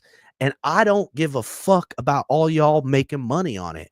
I want Super Bowls. That's what I want. My goals as a fan are different. So I'm going to call it like it is. And anytime they're going to tell me that it's different, when I'm looking at this entire debacle with the Brian Flores and the Tua Tagovailoa and everything that's transpired over the last 4 years, you're not going to I'm too smart to be tricked by the bullshit. I'm sorry. Now, you got plenty of dummies that are willing and able to preach the gospel, and they will be there for the next tall tale that the Dolphins are going to sell.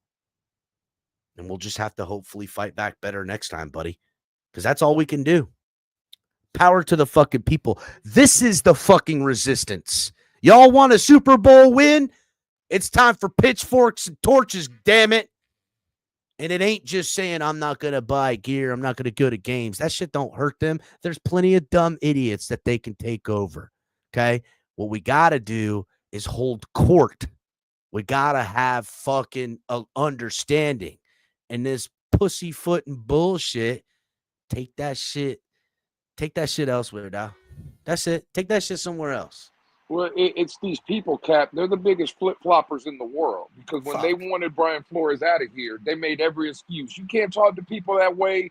it's in 2023, and it's a new age and players empowerment and yada yada yada. Yeah, fuck all And that shit.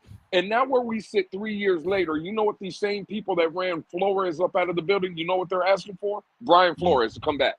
Oh, right? fuck yeah. Because all we hear is we want discipline. We want a guy that we respect. And well, you had one and you didn't like him. So all of a sudden we hired the pussification of America. I know Cap likes that, right? Yeah. And now 3 years later, we don't like the pussification of America no more. Now we want the tough-nosed, hard-end football coach that's gonna be disciplined and structured. It always goes one way to the overcorrection. And as soon as they get what they want, they're gonna say they don't want it, because the reality is hard work is hard. Hard work is hard. Taking patience and doing it the right way is the hard way, hard road traveled. But that's why it's the best road traveled.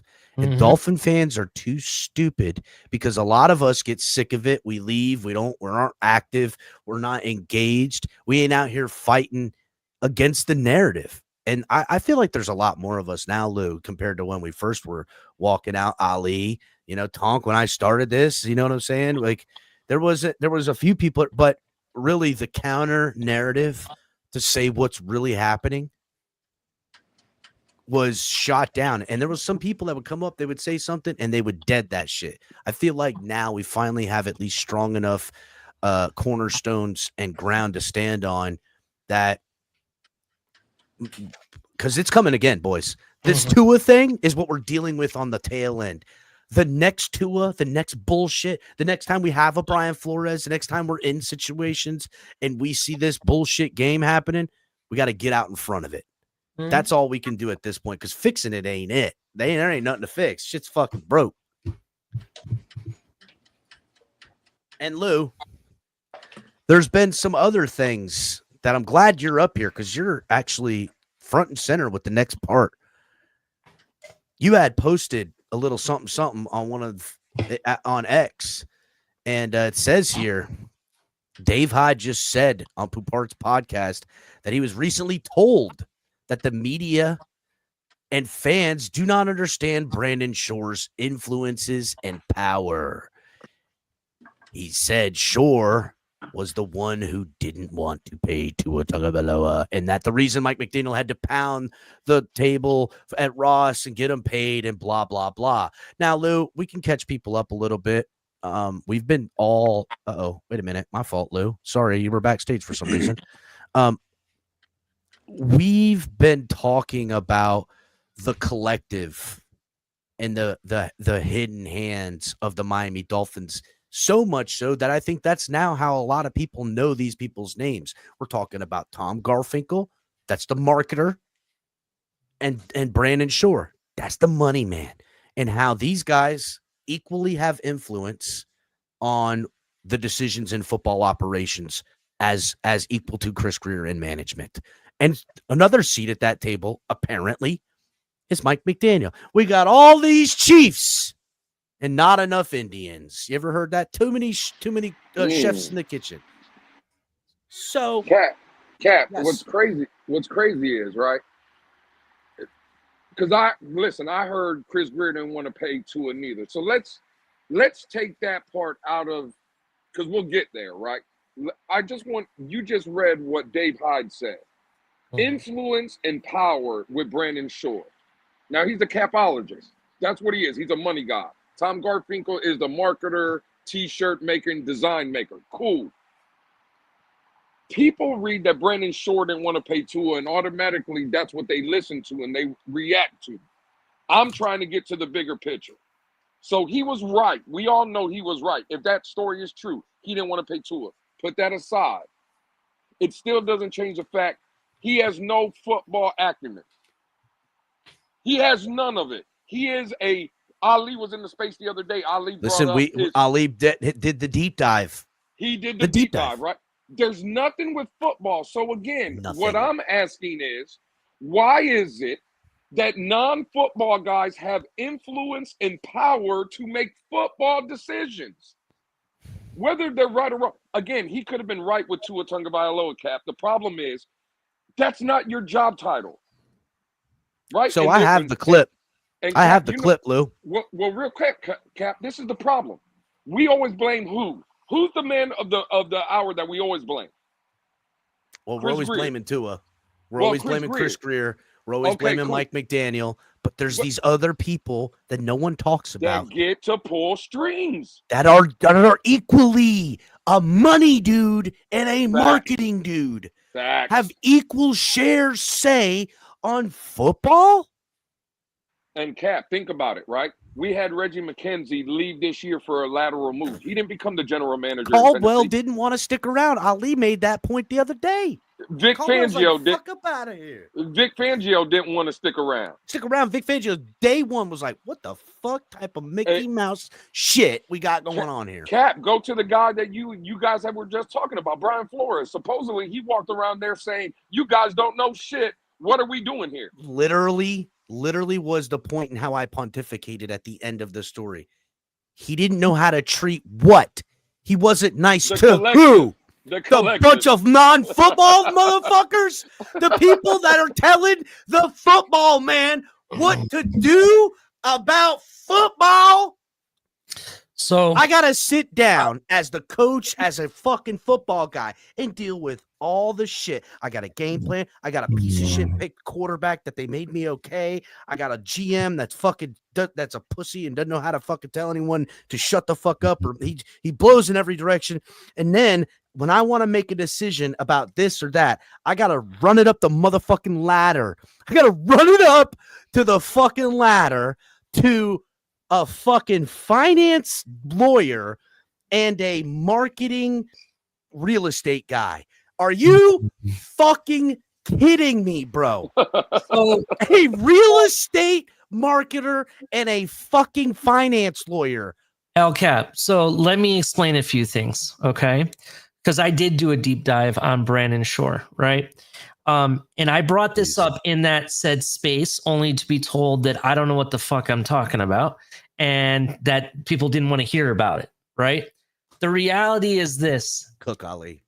Brandon Shore is a financial analytic guy, right? He knows financial analytics. He also knows sports statistical analytics. So when you have a guy that is a money guy and you have a guy that has learned sports analytics, what's the one thing that you could definitely do? It's Moneyball. I've been saying this for how many years ago did I have that whole show about how I said this was Moneyball, right? Nobody wanted to listen then, but here we are. Every move they make, it doesn't matter if it's a small move, doesn't matter. We are paying the least amount of talent for just enough, right, to be able to make money. Every move is calculated and it's based on, guess what? I'm going to use the sports analytics to make the shit load of money, and there's nothing anybody could do about it. Everything from, did we really need tennis courts at the Hard Rock? Did we really need the gondola thing that takes you from the parking lot to the tennis courts? I mean, at least you could have went to the stadium with that. That would have been kind of cool, but no, we have it going to the tennis courts. Right? Do we really need all these frivolous things? No, because they're trying to sell it as a premium product. I use this term all the time on my show and in the spaces. I call Brandon Shore, I call Chris Greer, including Stephen Ross, I call him a charlatan. If you don't know what that means, that is someone who sells trash, but it makes you think it's gold. That's what it is. And they keep doing it every single year in and year out. Meanwhile, everybody is the suckers. Oh, gimme. What's next? Gimme. Only to be force-fed nothing but spam in your mouth. Imagine you expecting steak, but you're getting spam, right? That's what's fucking happening. Nobody wants to listen to it, but the reality is that's what it is. That's when you get a non-football guy who knows mathematics left, right, and center and knows how to capitalize on them. That's basically, we are fans of a cash cow. I'm being honest. That's what it is. And if you don't see it, I'm sorry, but this And is when why the you- last 35 years we've been mediocre because they've been playing this game a lot longer than you think. Oh well, I mean the And guy. you heard it live, ladies and gentlemen. Yes. Yes, and listen. Here's the thing too. Imagine you're the football guy, right? You're the dude that's down there dealing with the team. You got all this stuff on your plate. Meanwhile, in the ivory offices of the financiers and the marketing department, they're just sitting up there thinking up, dreaming up ways. What's going to financially benefit this team? What marketing thing can we scheme up that will benefit us financially? And they just impose these things on football operations. And when you get a real football guy that's in there, that doesn't play ball, for lack of a better term, with the financier marketing mission of the team, they run that motherfucker up out of here. They'll run him up out of here. Lewis, you're saying this every space now, right? The guy that we got from the Raiders, McKenzie, right? He just left to go to a losing, worse off organization than even we have, right? I'll argue that Levis is a lesser quarterback. I know some people will push back on that. I think he kind of is a lesser quarterback than Tua. But the reality is he did a lateral move and took less money to go there. Why would someone do a lateral move and less money to go, not go somewhere where it's a promotion? What is the point? What was the point of leaving? Because you and Cap are basically saying everything, right? That football guys don't want to work with non-football guys. And right? McKenzie's a football guy. That's right. Football guys, right, don't want to be – better yet, it's not that they don't want to work with him, because I'll give Brandon Shore credit. From a contract standpoint, he's one of the best I've seen, right? Like when you look at all the Dolphin deals, you're like, damn, that's pretty good, right? But he shouldn't have say of what players he wants to sign or what players he wants to keep. And that's the problem. That's where I think football guys want Think about draft night, Lou. Cap, you just took the words right out of my mouth. Think about draft night, bro. So Brandon Shore can make picks now? Tom Garfinkel has – I want this player. I can make or is picks. no pick made. Better, but whether Brandon Shore and Garfinkel are saying there's our guy, is no pick able to clear without a check mark from those guys? Pretty much. So think about it. And this is something I said on the space you were having the other day. I said, think about how difficult of a job you have to have, because you're not just picking a player for what you need. He also has to be marketable. And they have to have financier incentives, whether it means that he's cheap and it serves that purpose. And I get it. We're kind of over analyzing the reality of things, but that's just plain business to a general manager on other teams. This is the collective here in Miami. There's too many Chiefs and not enough Indians, and it looks like such. Because they can put together all this talent. They can put together draft picks. They can put together wins. They can't put together a fucking real football team. They can't do it.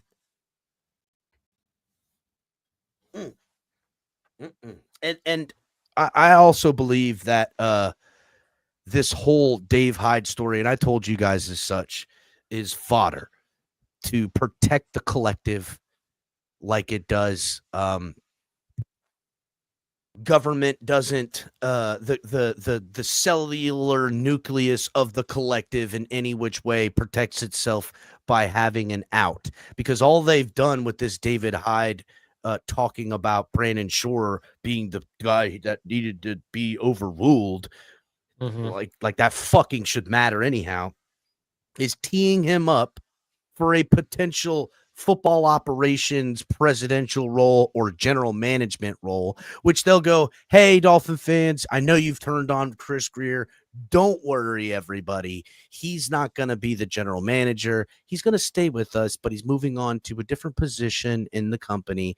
Our new general management, our new vision is going to go under the one and only Brandon Shore. Luckily for us, we had the guy in the building the whole time.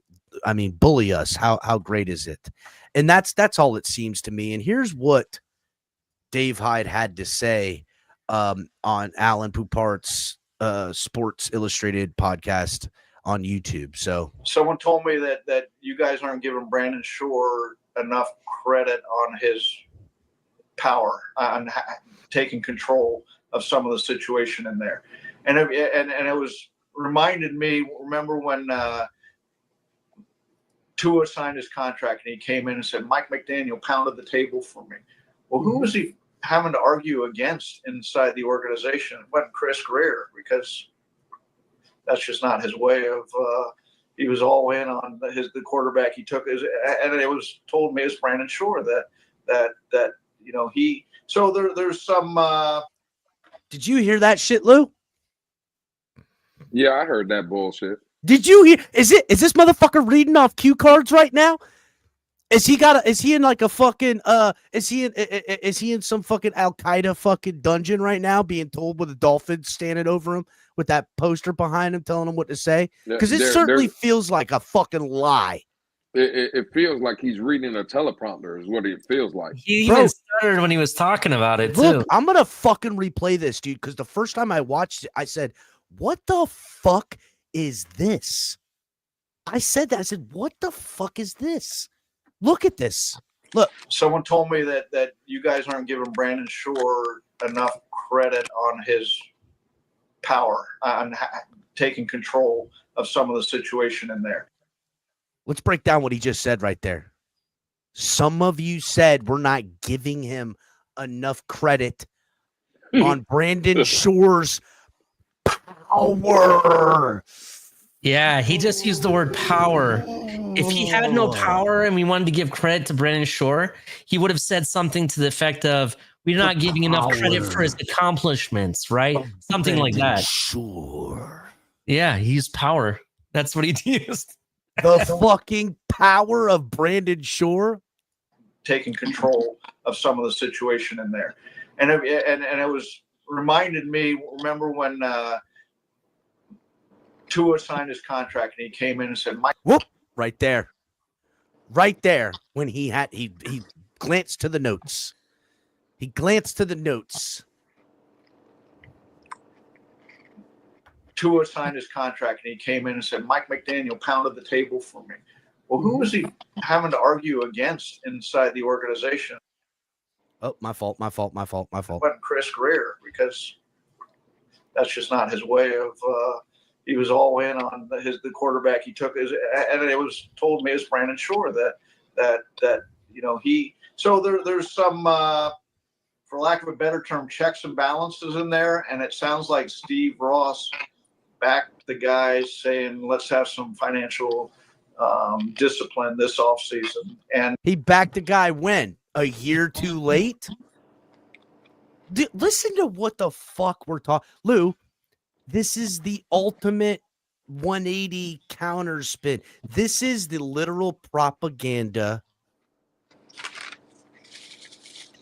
counter story.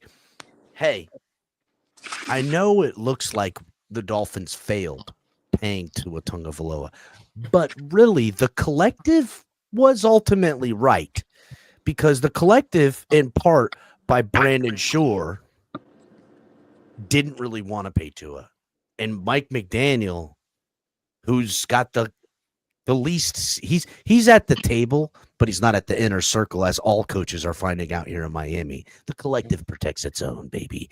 And you might have a seat at the table, but you're sitting at a little kid's chair. Okay. You don't have a throne at the table right now, and you haven't been knighted. What's that word, Cap, that you say Chris Greer does to the fan base all the time? I don't know. Which word is it? Because there's a lot. I don't know, man. What? Chris Greer. I know what you're saying. Oh my God, what did I say? Yeah, I fucking lost it too. You always bring it up when you're talking about Chris Greer. You're like, Chris Greer is fucking. He's slippery. Yeah, he's slippery, boy. He's slippery. He can gaslight. He can gaslight you like no other. But he's also, you can never nail the motherfucker down. But that's what Dave Hyde just did to everybody. He gaslit him. He did. He gaslit him because this is gaslit. Yeah. Do you realize the collective isn't just Chris Greer, isn't just, Brandon Shore, isn't just Garfunkel, and it isn't the kitty chair Mike McDaniel. There's the collective right there, buddy. There's what the collective is. The media machine. I feel like Pupar is heartbroken over this. And to your point, I mean, 4 guys with guaranteed money, and 2 of them are on rookie salary. 2 of them are on rookie contract, Patrick Paul and Chop Robinson. So somebody's organized all this to play out this way. And again, I was told you guys don't talk about Brandon Shore enough. So we'll talk about Brandon Shore here. We'll talk about Brandon Shore. Now he's front and center, Lou. All the bad moves wasn't on the guy Shore. That's why the collective works. Don't worry, everybody. All these good moves that are going to potentially happen, they can give it to Shore because he's obviously next in line. 2026, Brandon Shore, general manager, Miami General Dolphins. manager. Absolutely. Well, everybody, I've been saying it. I used to tell people all the time, y'all want Chris Greer fired? Cool. Brandon Shore is coming in. Or a Garfinkel. It was going to be one of the two. We talked a lot about this. I'm sorry, El Cap. Just as a reminder, later in the show, remind me. The Dolphins just put out something in Twitter that I think we need to talk about during the show in regards to competition that Tua has. Oh, that sounds great. I think we're about wrapped up on this Brandon Shore thing because the reality is that this and Lou, I set it off rip when you hosted the space because I mean, really, we're taking our victory lap because a lot of us, you boys on the Blitz pickup been talking about it in spaces shit and back over here on the gate, we've always been talking about the hidden hands behind all this, the Garfinkels, the Shores. And we really did a lot of deep diving on who the fuck these guys were. But now it seems like it's painfully obvious that they're pushing Shore out in front. Remember, what was the name of the guy that took the fall? That was the real estate underling. He was the original Brandon Shore, but when that fucking something Beal. Brandon Beal. Brandon Beal was the Brandon Shore back then. But he fell on the sword for the collective. I'm sure he's still involved with the Dolphins. Actually, no, he's not, but he's involved with Stephen Ross in massive real estate connections all over the world. So he's still in business. He's still part employed by him. He's just not involved in this part. So again, all that guy was, he came in and fell on the sword, so nobody got in trouble. Again, this is a shady fucking motherfuckers. Go ahead, Ali. Let's hear what you got. So, and actually, I was wrong. It's not something that just recently got put out, but it got quietly put out, right? So we signed Zach Wilson. And remind me, in all of the other backup quarterbacks that we've ever had, did the Miami Dolphins go out of their way to advertise said backup quarterback at all? They made the announcement we signed this guy, right? But they never did anything more than that, have they? But it's the off season. What do you mean? Well, I mean, listen, they've posted workout videos and stuff like that of players and stuff. Remember what the collective is. You don't just sign a player. Zach Wilson didn't just get signed because he's the best football option. In fact, I think we can look at the Zach Wilson signing and say he's one of the riskier football options. But what he also checked in the boxes is finances and marketability. So if you want to know what Zach Wilson's here for, just remember what masters we serve when players are brought in here. We can't just have football guys. They got to make financial sense and they got to be marketable. So them marketing him, that's what they've purchased with that $6 million. Go ahead. This got sent to me in a DM and I didn't even know about this, right? So I guess Travis Wingfield, who works for the Miami Dolphins, right, put out an article on the Miami Dolphins webpage. Fun facts about Zach Wilson, right? Aww. And it goes into detail about how impressive he looks and how he looked at Denver versus the Jets. And it goes into detail about some of the things that both myself and others have said on how he could fit in our system. Why are they going out of their way to tell us this? They never really did this. Even with Tyler Huntley, I never saw an article like this written about him, except that he was a former Pro Bowler. That's all they had to say. Nobody said anything else about it, right? So it goes on to talk about Wilson's tape with the Broncos, a bit limited to preseason action, however, is the best of his young career. He looked poised and played on time in an offense that suited his skills, right? He made half a dozen throws that were really impressive that made the coaches all time at each other after he threw it. To look at each other after he threw it. I think he was disappointed at the game he had, and this was, I guess, with the Broncos. But man, he has 2 outstanding practice. They're trying to praise this guy like before he even got into the building. Why? Because I personally, and this is where I'm going with this, I personally think Lewis has had it all along. The Miami Dolphins are getting ready to move off of their quarterback, right? And little things like this gets your audience ready for that, right? Just like the whole thing that Dolphins Nation put out today about Tyreek going to be traded possibly. Like that's could be a draft day possibility, right? And Tyreek going peace. All of that goes hand in hand. The Miami Dolphins are getting ready to tank without tanking, right? That's what they're doing. These are moves you make when you're ready to change out the ship or change out whoever's running the show, which personally is Tua when it comes to the offense and this team, right? That's your face of your franchise. This is a move you do when you're getting ready to change it. That's what I think. And the fact that they're already putting out stuff like this about a backup QB, I just think it's kind of fishy. You know what I'm saying? And that's why I agree with Lewis.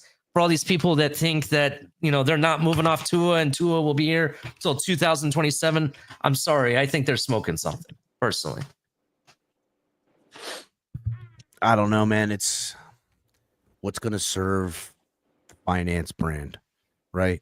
Like, I see it in chat. People, Tua, Greer, Hill, get them up out of here because Dolphin fans are asking for the rebrand. They want the new rebrand of whatever that may be.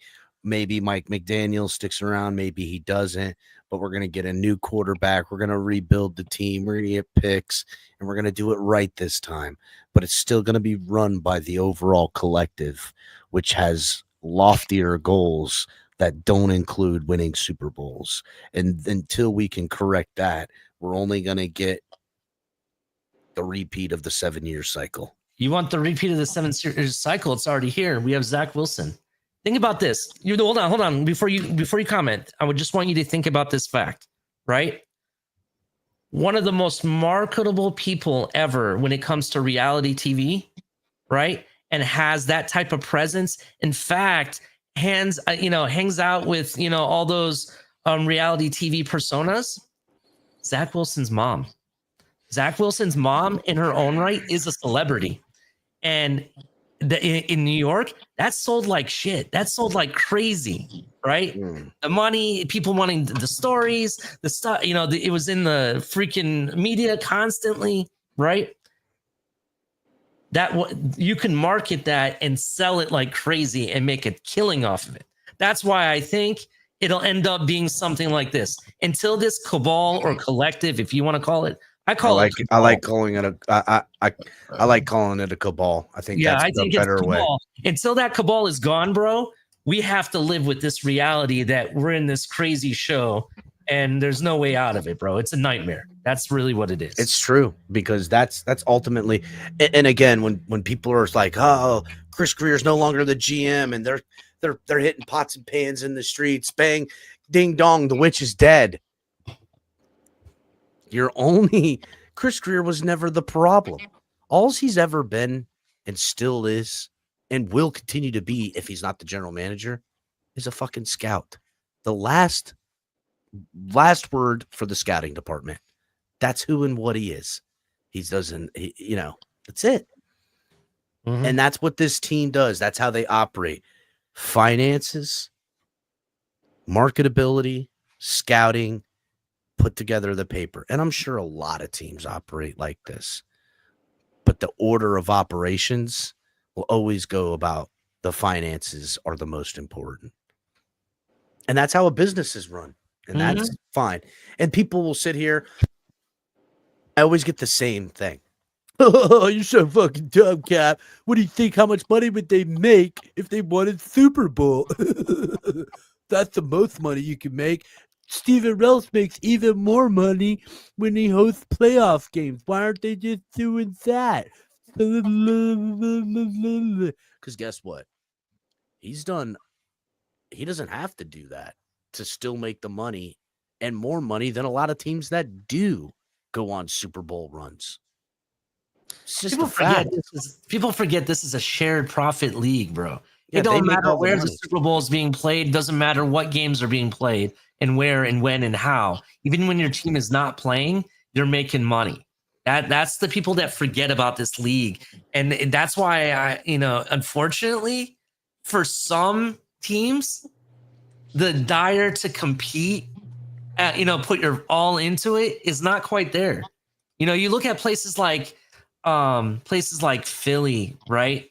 Places like Kansas City or some of these other teams, they hold their teams to a much higher standard than we do, right? We're just all about the premium product where those teams, all they can focus on is what they see on the field, right? And that's the reality of it. Do you see swimming pools in the stadium in Philly or at Kansas City? No, you don't. Do you see hot tubs in the stadium? No, you don't. Do you see a big Barnacle Buccaneer pirate ship in the stadium? No, you don't see that stuff, right? It looks like it's all business. And for me, that's my issue that I have with where we've come with our team. It seemed like when Wayne Huizenga was here, right? It was about business. It was about the product on the field. In my opinion, he was a football owner, right? Not what we've gotten from Stephen Ross. I don't think Stephen Ross really even knows football. He just wants to show me the money. That's what he wants. And I don't know, man. That's where I feel. It sucks, but it's reality. That's where we're at. No, listen, it's 100% reality. And that's kind of where this organization, listen, it was something I coined day one.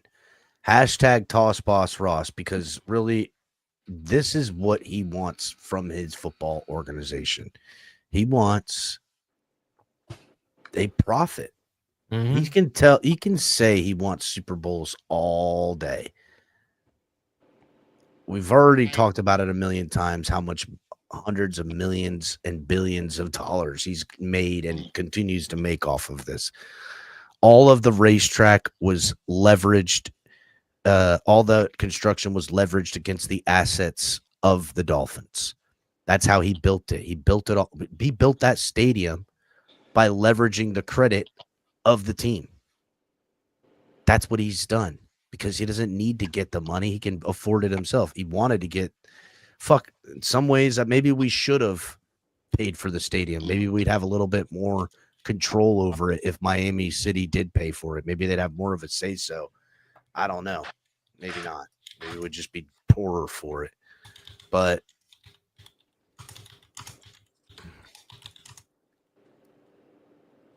Tua will have the 1, 2, 3, 4, 5, 6, 7, 8, 9th. No, 2, 4, 6, 8th. 8th highest cap hit in the NFL with $39 million next year in quarterbacks. So that's still under Kirk Cousins, who's getting $40 million, which is crazy. So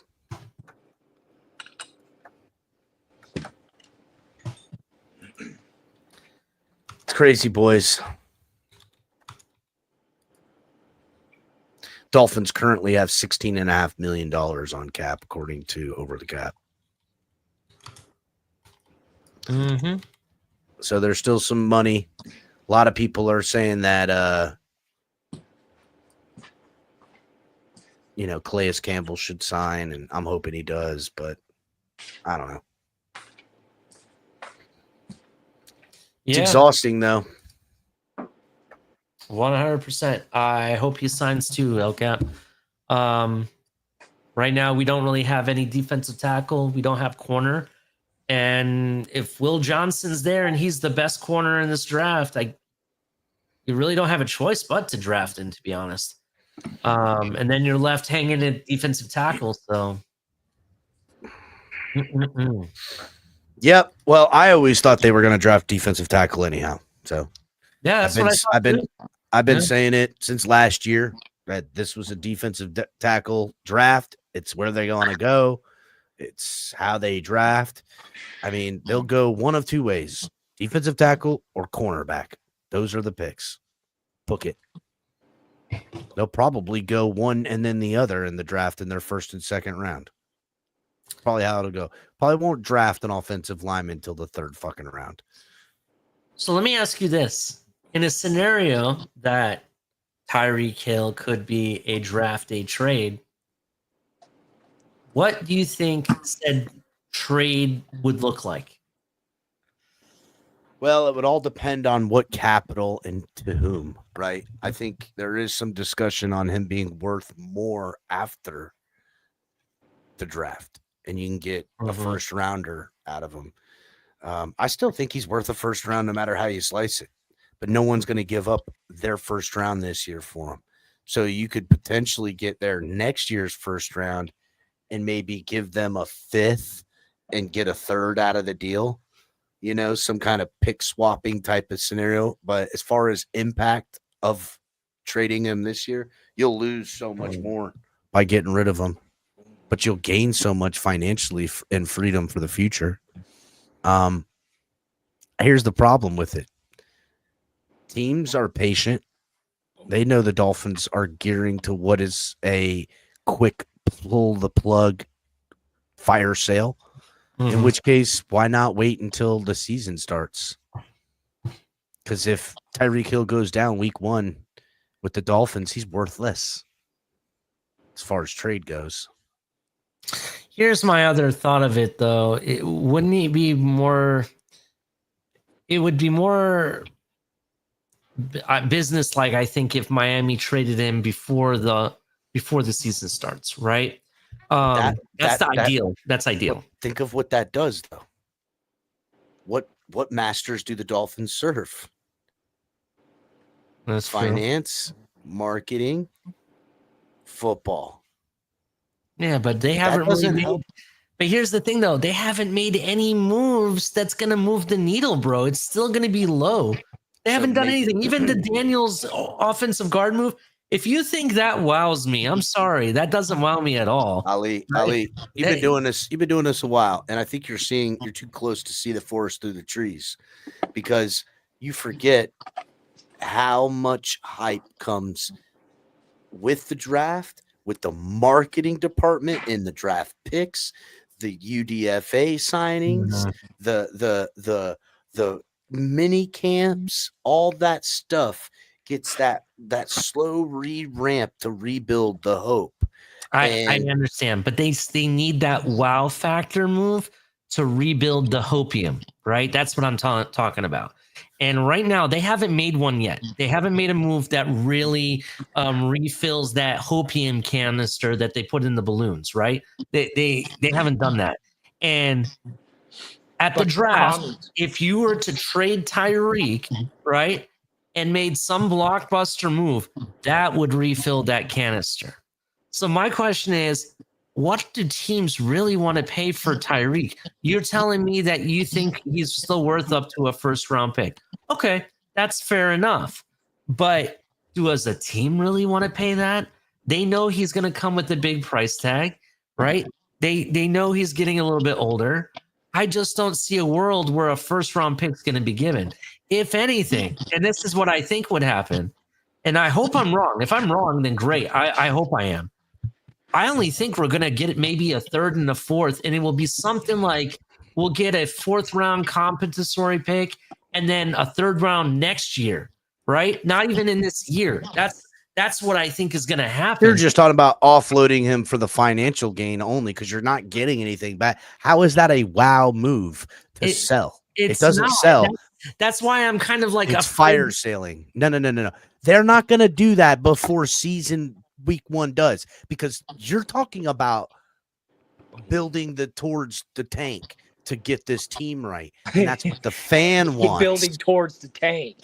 Building towards the tank, because that's what the fan Ali wants. I'm telling you, that might be the right football move, Ali, but that's not the right finance. That's not the right marketing move. I understand that, but my point is, even if they want to make the right marketing move, I don't see them getting anything more than what I just stated.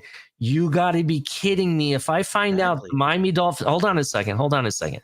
If the Miami Dolphins go into day 1 and trade their 1st round pick, and I find out a day 2 pick for some other player, right? Not named Cam Ward, I'm going to be upset, right? I don't want to see any trade up in the 1st round unless it's for Cam Ward. That's the only way, right? Yeah, I'm about that. I wouldn't even trade up, even though I love this guy and I think he's the best prospect in the entire. I would give up for this year's first, next year's first. I wouldn't even trade up for Abdul Carter. That's where I'm at. No, I would trade up for no one but Cam Ward. I would trade this year and 2 more years 1st round picks for Cam Ward. Everyone could suck it. I know they're like, oh, that's too much. Fuck you. So what are we going to do? Are we going to trade Tyreek? Are we going to trade Tyreek to the 49ers and bring in Brandon Ayuk? Is that the play? Right? None of that's happening. Nobody's going to come. How are you going to fill the hopium? There's nothing. There's no sensible. There is zero, and I mean 0 sense in any way of the metrics that the Dolphins pride themselves on how they do business. The finance, the marketing, and the football. Okay. None of those are fit by losing Tyreek Hill before the start of the season. Now, if you want to say, go ahead. If you want to say we're rolling out week 1, season tickets are purchased, things are going, trading him before the trade deadline is a better move, because A, he could come out, he could be healthy, he could be playing just as good as ever, but the Dolphins could still be losing and ready to pull the plug. In which case, a team that either A, is on a run, or B, had a injury go down to their number 1 wide receiver, or C, somebody needs to save their motherfucking job because their young quarterback isn't producing and they need a shock. Those are the teams. General managers need to save their job. Coaches need to save their job. Those are the buyer situations that'll pay better for Tyreek in a mid-year thing. Plus, they don't got to pay the piper till next year's draft while they're already in that season. So, to me, you'll get a 1st round and maybe some more and unload that fucking pick. And, they might put it in the contract that, you pay for Tyreek this year. Well, I get to use him, but you still got rid of him and you got capital back. There is a better play waiting. And plus, it serves the real thing. Yeah. They don't want to not have season tickets. They're already taking probably some bids. That you get rid of Tyreek now at any point before week 1, you might as well fire sale the whole fucking team. I agree with that. But they're not doing that. They're not doing that. I agree. I agree with you 100%, on how that would look, going into the trade deadline. I agree with everything you said, right?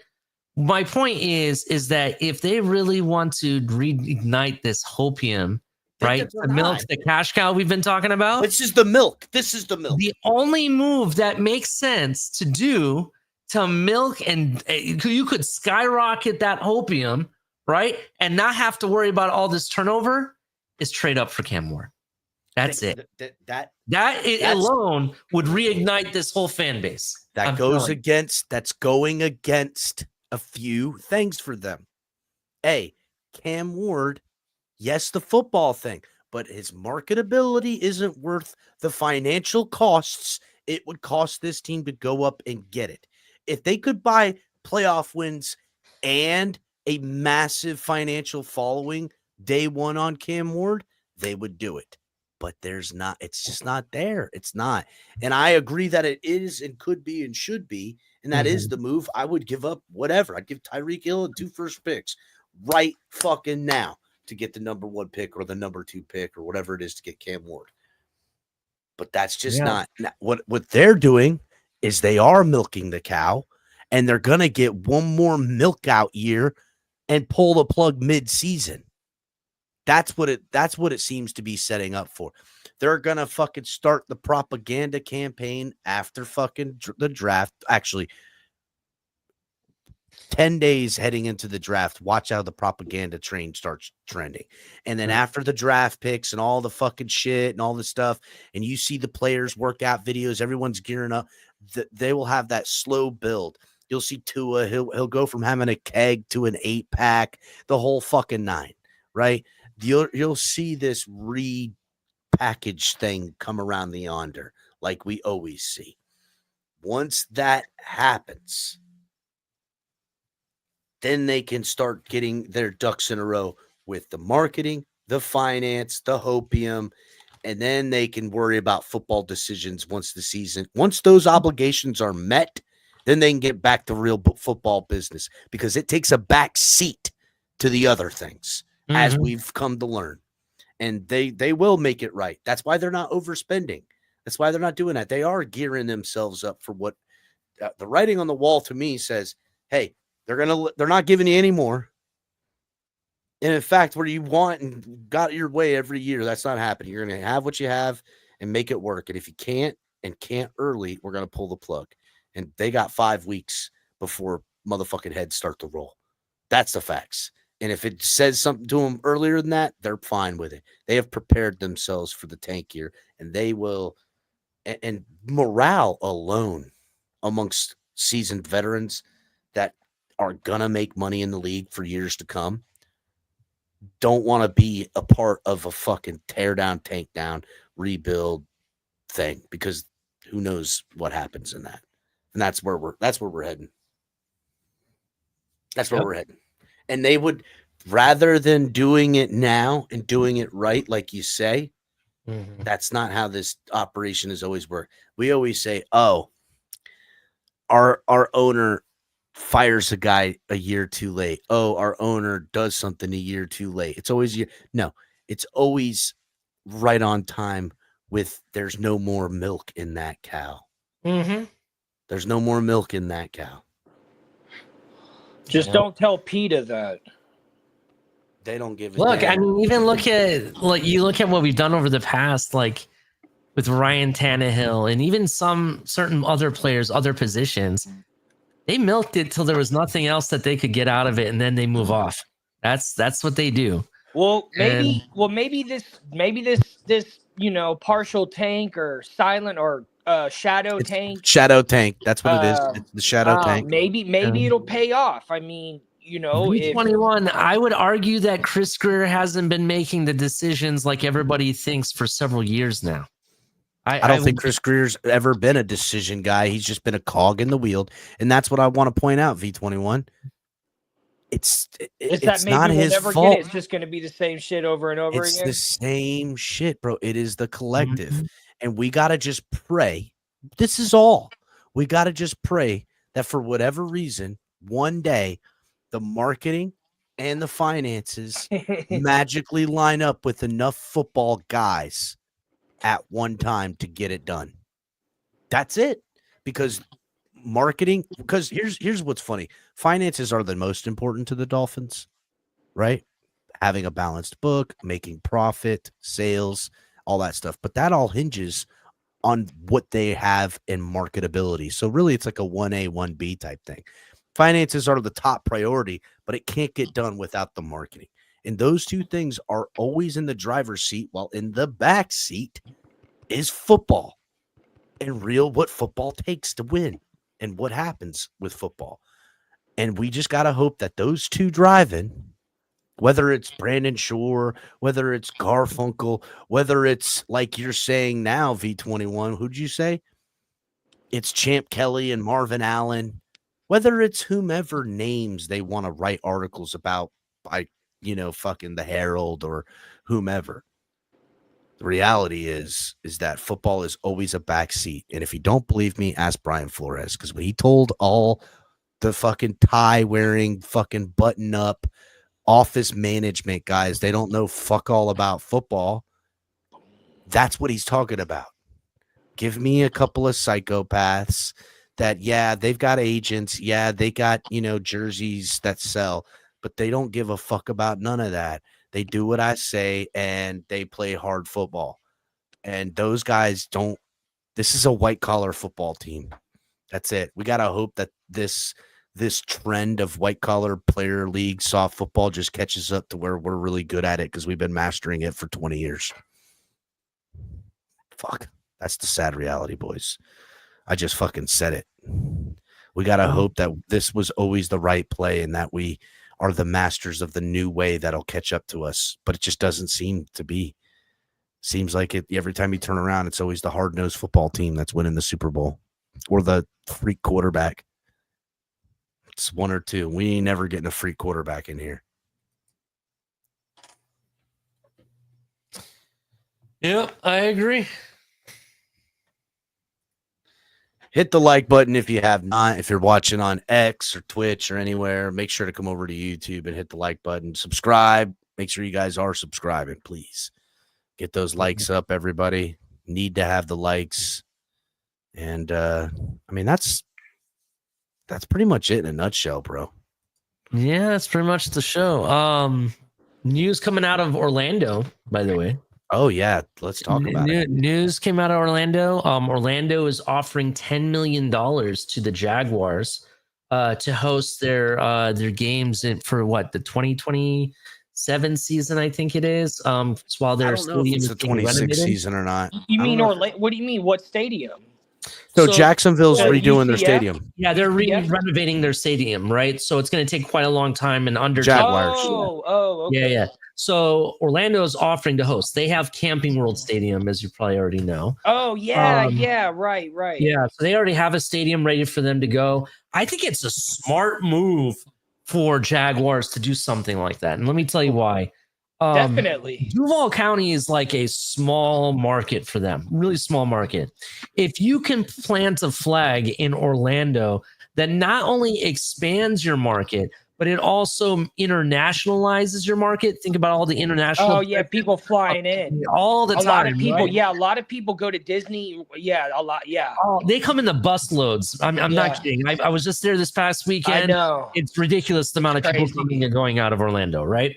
That being said, if you could plant your flag there and have the Jaguars flag, not only at the stadium, but in this downtown Orlando area streets, the streets around Disney having Jaguar flags, maybe even using the Disney athletic complex. If you ever seen it, it's state of the art. They got all different types of college, professional, soccer, basketball, that kind of stuff going on all the time. Right? Well, they can accommodate. That's for certain. They can accommodate like crazy. But imagine your flag planted everywhere where everybody can see it. Not just the people that live in Florida, but also all the international presence, people coming in and going to tourism.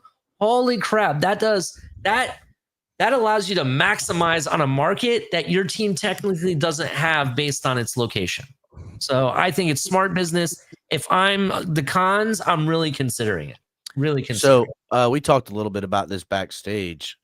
I think it makes sense for all the reasons you said, but I think it would be pretty cool if they kind of went on a little tour, right? Like why hasn't this been done? A team doesn't just play at one stadium. And I get it. Maybe it's because season ticket holders or something like that, but how cool would it be if they played at a couple places in the state? They play in Orlando. They play out in Gainesville. They play in Daytona at the fucking at the racetrack. They play in, Jacksonville at UNF or something. Just take that region from Central Florida to Northeast Florida and kind of hit a couple of the fucking premier spots. Maybe do 2 games at each. Could have 1 and 2 up there, 2 in Daytona, 2 in Orlando, and 2 in Gainesville. That would be pretty sick. Now there might be some things as far as Gainesville schedule for their football team goes in the field and all that stuff, but I'm sure they could get it worked out. I think it would be really smart for them to take what's going to be a good thing for a new stadium to unveil. But listen, here we are talking about the Miami Dolphins, marketing, finance, football. That's a hell of a marketing idea to move it around to a couple of places, not just to go in Orlando. I see the benefit of Orlando, and it's probably a lot easier for the players involved too, as far as accommodations go. So here is something that I see happening. Not saying that it will, but if it does, I would not be surprised. Okay. I definitely understand your premise of the fact of, doing a tour of some kind, right? I definitely understand that. The only issue with that is that they do want to accommodate their season ticket holders as much as possible, and having to figure out travel plans for this tour would be kind of difficult on them. So I can see why they may not go that route. But here's a route that I do think Khan would take, because he's been trying to do it for a long time. What if they make the Jaguars that season like a permanent, European NFL team that plays over Be there? a hell of a way to really fucking try it out. Yeah, that's a good way to try it out. Plus, I wouldn't be remember, surprised. he's building that new stadium. If he spits in the faces of Duval and turns her back on him like that, that could be bad. Here's another thing that could happen. The Khans could maybe be in talks with people in Dubai, because Dubai, like for example, even like the Saudis and people from UAE, they really want to bring the NFL to that area of the world, right? Imagine you're in a situation where you need a stadium to play. They would pay them anything, like it's nothing, just to have their team there. And it would be a great way for the NFL to not only double down on their international presence, but double down on it, and expand on it. And I think it's a win-win for that. But also, if they do come to Orlando, I think it's a win-win. It's especially for the city of Orlando, all the jobs that will create and what that will do for the economy there. I think there'd be benefits as well on both ends. But it's up to the Jaguars and what they're going to do, though. I just wanted to bring that up. Yeah, I thought it was a great point out. I'm trying to look it up now. I wonder if, because at the very minimum, right, I think it would be dope if they utilized a multitude of venues for that year for their branding department. Mm-hmm. Hold on a second. I want to say I heard somewhere where Daytona was in the bidding for, like that Daytona was going to host a game for the Jaguars. What stadium? They do it at they do it at the track. They convert the track, yeah. Bro, I'm gonna ask at NASA in Brayton Kennedy. I'm gonna ask this question real quick. I'm sorry. Are the 49ers? No, I'll wait till you're done, because this is going to be a full-blown discussion. Go. Yeah, a year ago, there was talk about they're serious about hosting games at the Speedway, in talks to try to get for the renovation years of 26 and 27. They were talking about this last year in Daytona. I know I heard that because I'm reading articles on it now. So the Daytona wants a piece of that action as well. And I think that would be great. I'll tell you who definitely needs the fucking money. Daytona, if they could somehow pull that off. Plus, it's a better sell to Jacksonville to say, hey, I'm just not that far. I'm just a straight shot down for your fans. Just to verify, you're talking about the city of Daytona that really needs to pull that off. Not necessarily the Daytona Speedway, right? No, but the city. Yeah, no, the city of Daytona. Okay, thank you. They have this massive venue. They're sold out every time. They're sold. No. NASCAR needs zero help. Okay, NASCAR and stock car. They don't need any help. They're doing just fucking fine. They're doing fine. But the city with that Daytona Beach fucking structure, that thing, could use that venue for other things. And their infrastructure over the last 10 years surrounding that area as far as accommodations go with restaurants, hotels, and everything being nice. They've redone a lot around there that I don't see how, listen, Orlando, obviously you can't compete. It's the house the mouse built, bro. You can't fucking compete with that. They're going to be just fine without the Jacksonville Jaguar money.